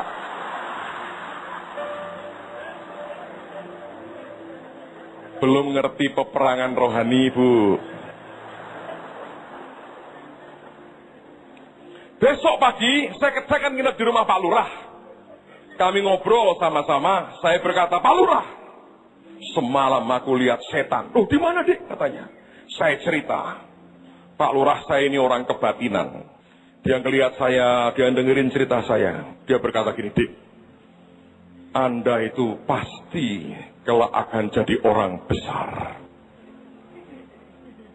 Omongan baik tak aminkan, saudara. Tapi saya tanya, dari mana Pak Lurah tahu? Kalau pernah ngalami gitu-gitu ya, Dik. Dan itu nggak ganggu Anda tuh. Enggak hilang, tak parani malah hilang kok katanya.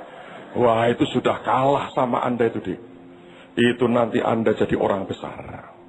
Lupakanlah cerita saya yang tadi, saudara. Malu-maluin. Benny Hinn berkata, kalau kamu sampai di Yeriko, Kamu akan mengalami perjumpaan muka dengan muka. Kalau dengan Tuhan, aminlah saudara ya. Muka dengan iblis. Dan kalau engkau menang, kamu akan mengalami terobosan. Entah bagaimana, perkataan itu nancap di hati saya. Selesai acara di Sherlock, saya balik ke LA. Dan saya nginep di rumah Pak Pendeta Adi Sutanto, ketua sinode kami. Dan beliau punya rumah besar di LA. Dan saya hanya semalam karena hari berikutnya saya mesti terbang balik ke Indonesia sendirian. Lalu kemudian, kira-kira jam 9 saya lagi ngobrol dengan Pak Adi. Saya berkata, Pak Adi, saya permisi ya, saya mau tidur lebih awal. Karena besok siang saya harus balik ke Indonesia dan terbang jauh sekali. Oh ya, nggak masalah. Saya nginep di kamar dari anak beliau. Karena anaknya sudah kuliah di kota lain. Jadi kamarnya itu kosong. Saudara, saya tidur, langsung saya masuk kamar, naik ke tempat tidur, tertidur saudara. Kira-kira sekian jam kemudian, saya berkata itu pengalaman roh. Orang berkata itu mimpi, menurut saya terlalu real kalau itu sebuah impian. Ingat waktu itu kondisi kami, gereja itu utang, dan tidak bisa bayar utang, dan hampir disita. Di dalam pengalaman roh itu entah mimpi, entah apa namanya, terserahlah. Saya lagi berdiri dengan membawa gelas berisi air putih dan saya lagi minum. Ketika saya lagi minum, tiba-tiba saya merasa begini. Ini ada orang di belakang saya deh. Entah bagaimana, somehow saya bisa merasakan itu. Jadi saya noleh, saudara. Ketika saya noleh, saya kaget sekali. Di belakang saya itu, entah apa namanya, menurut saya memang iblis. Bentuknya, mohon maaf ya, seperti ibu-ibu dari Jawa Tengah. Dengan sanggul atau konde di belakang. Dengan pakai pakaian jarik. Persis pokoknya orang di Jawa Tengah ini. Tapi yang aneh, mulutnya ini datar. Wajahnya pucat kayak orang mati, kayak mayat. Tapi matanya ini cuma warnanya hijau semua. Kayak alien, saudara. Gitu aja.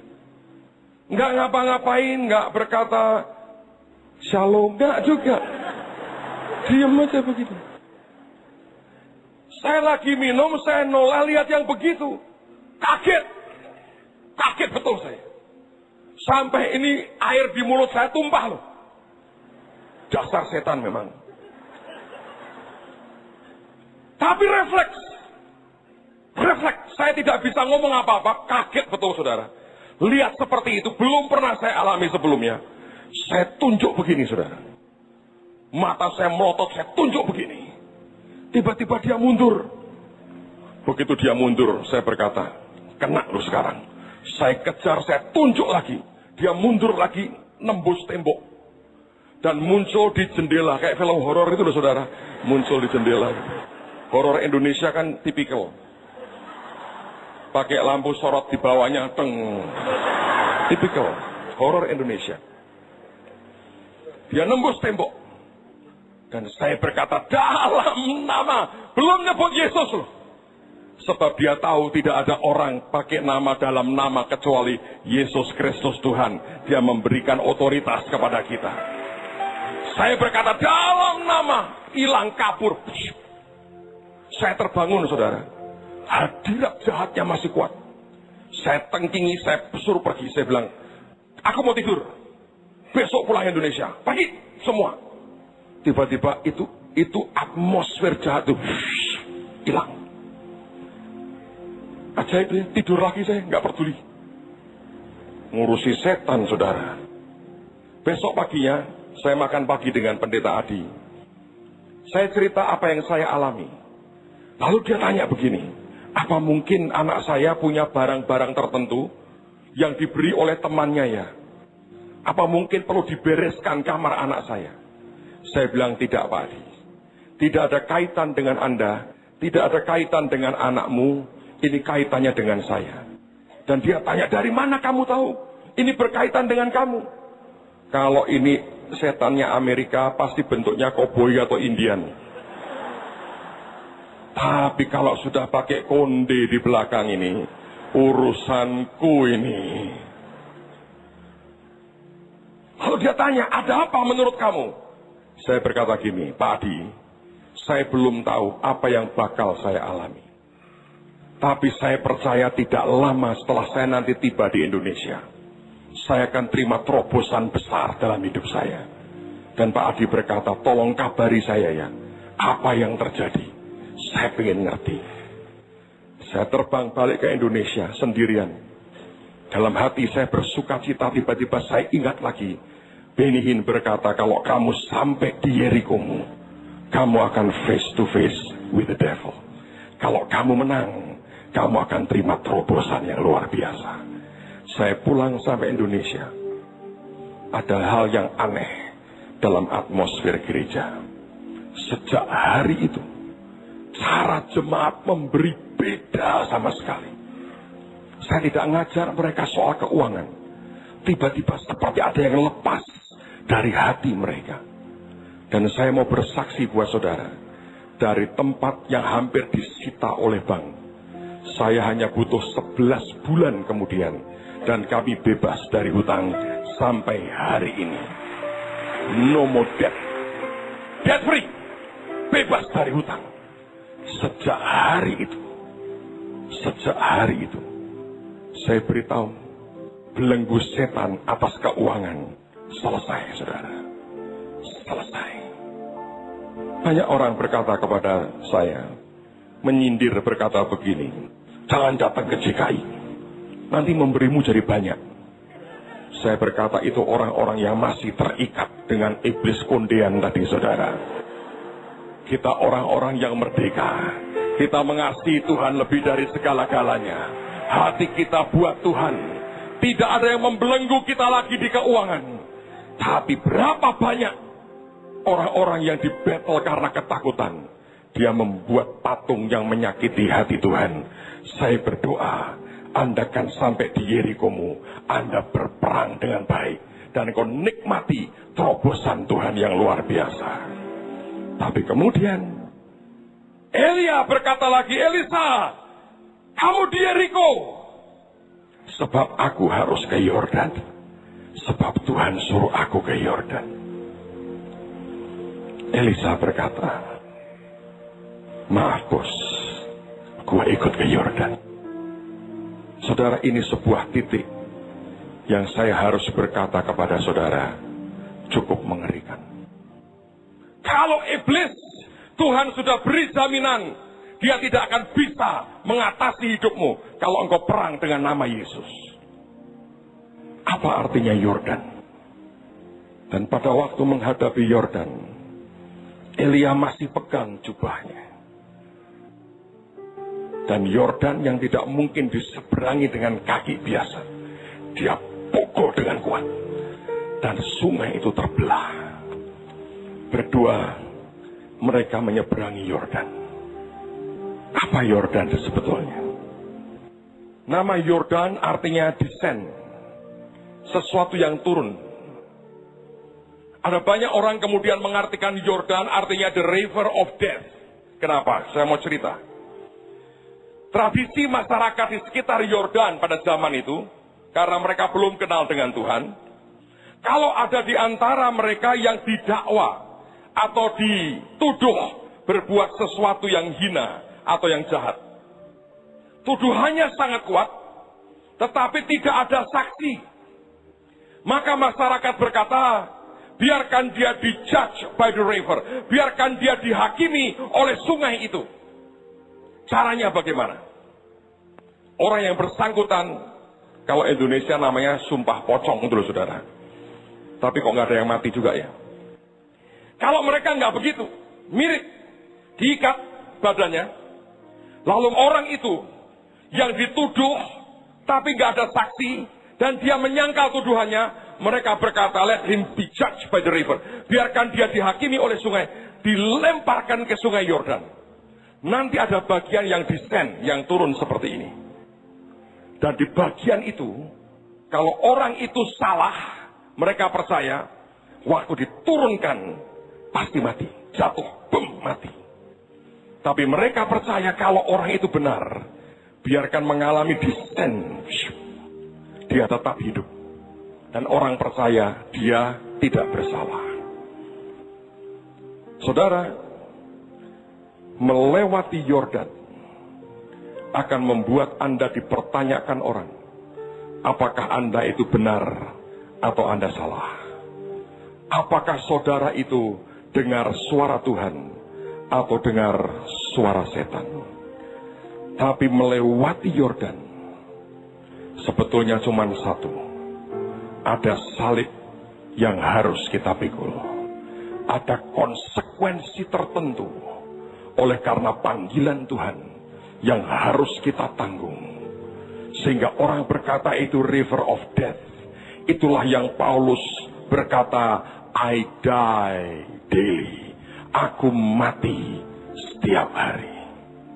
Jangan pernah berpikir ada kemuliaan yang gratis. Tidak pernah, saudara. Tanpa duri, tidak ada mahkota dalam kehidupan kita. Dan orang Kristen harus menghadapi seperti itu.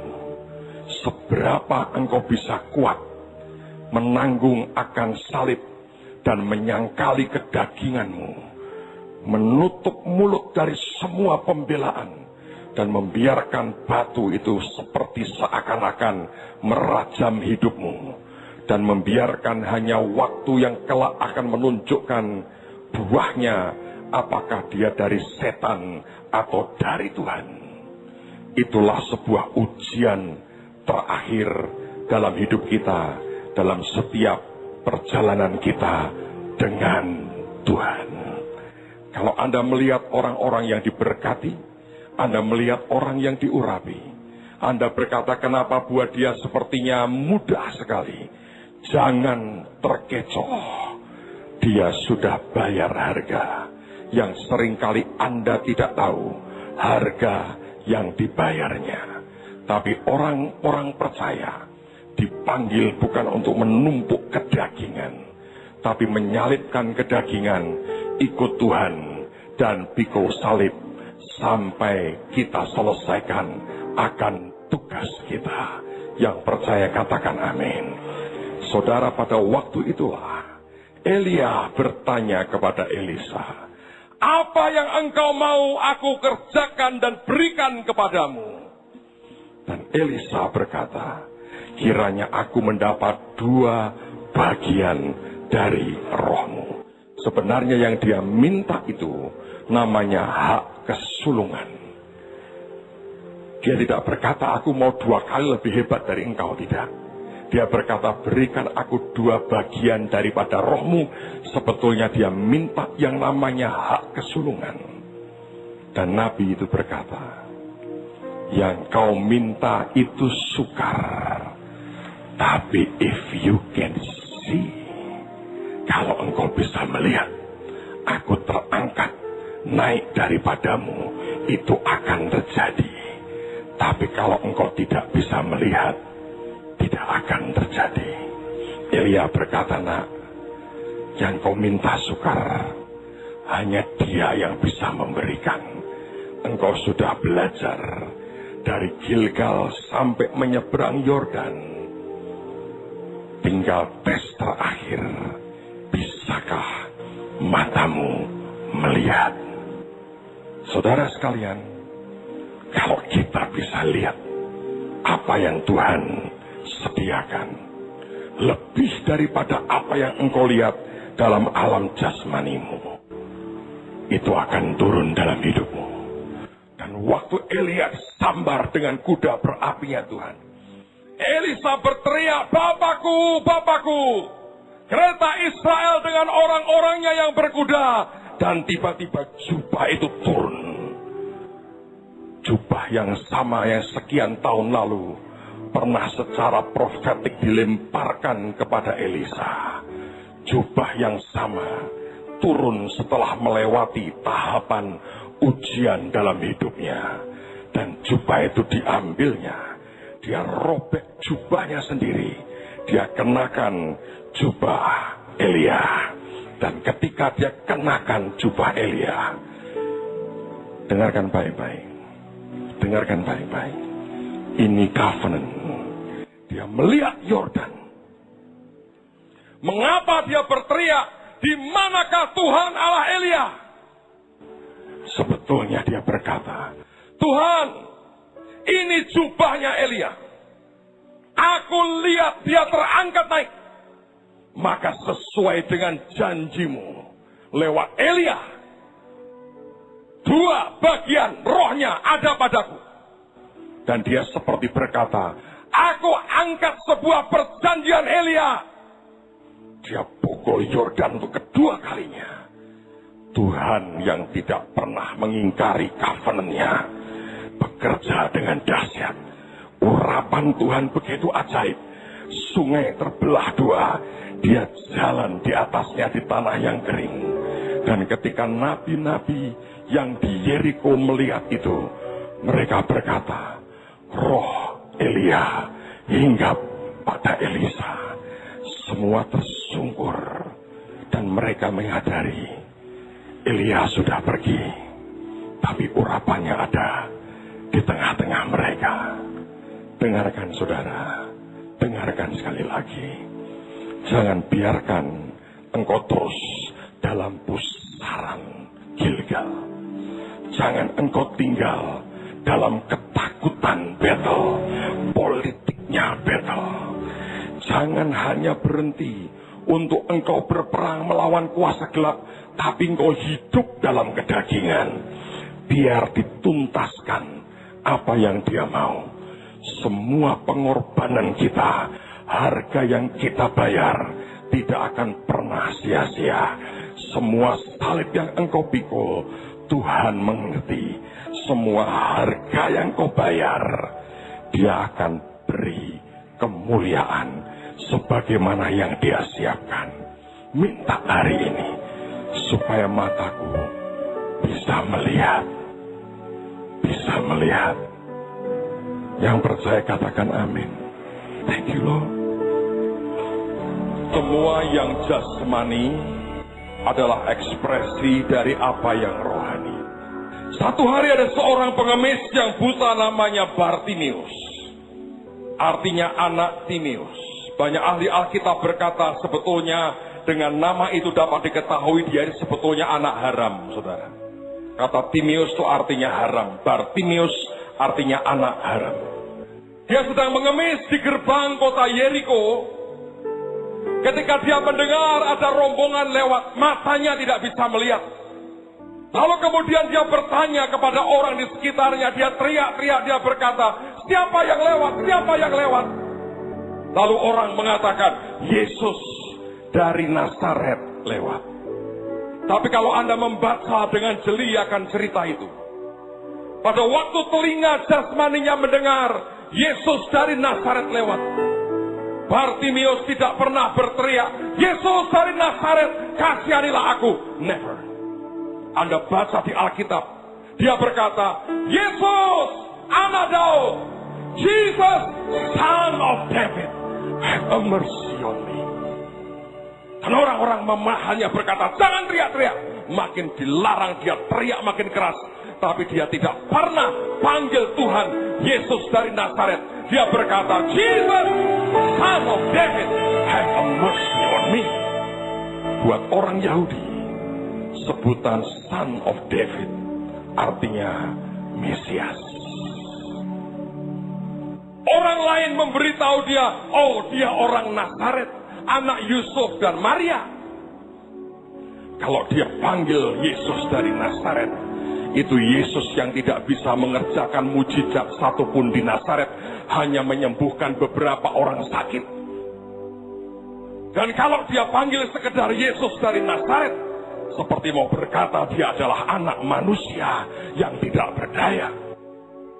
Kelihatannya matanya buta, telinganya hanya mendengar apa kata orang.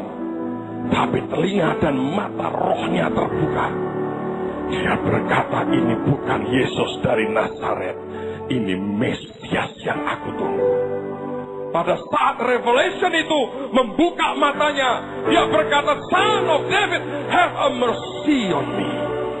Yesus berhenti. Dia berkata, panggil dia. Orang yang sama berkata, kuatkan hatimu, Tuhan memanggil engkau. Tuhan belum bicara, Tuhan belum menyentuh. Dia lepas mengenakan jubahnya sebagai orang buta dan pengemis. Di zaman itu kalau orang itu buta atau dia pengemis, dia pakai jubah khusus supaya orang tahu dia orang buta dan dia pengemis. Ketika dia mendengar Tuhan memanggilmu, dia berkata, Mesias memanggilku. Matanya masih buta, mata dalamnya sudah terbuka. Dia berkata, aku tidak perlu pakai ini lagi, aku tidak akan buta lagi, aku tidak akan ngemis lagi. Dia jalan ke arah Tuhan, dia tersungkur.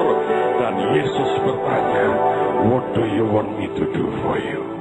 Apa yang engkau mau aku perbuat bagimu? Dia berkata, Rabuni, supaya aku bisa melihat. Tuhan berkata, so be it. Dan matanya terbuka. Dan matanya terbuka. Yang jasmani hanya mengikuti yang rohani. Kalau dalammu bisa melihat apa yang Tuhan janjikan, apa yang Tuhan katakan, apa yang Tuhan sedang kerjakan, maka akan berakibat kepada manusia jasmanimu. Jangan dibalik. Itulah sebabnya Elia berkata, if you can see, jika engkau dapat melihat, akan terjadi. Saya berdoa semua kita akan lihat apa yang di alam roh Tuhan sediakan. Tiap kali kau baca firman, terbuka matamu melihat akan janji Tuhan yang ajaib. Tidak ada orang yang tidak lagi melihat dan mengerti zaman di mana rohnya sedang bergerak. Angkat tangan lagi di hadapan Tuhan. Tuhan, biarkan semua kami boleh memandang di depan kami, melihat apa yang kau kerjakan di tengah-tengah kami. Terima kasih Tuhan, terima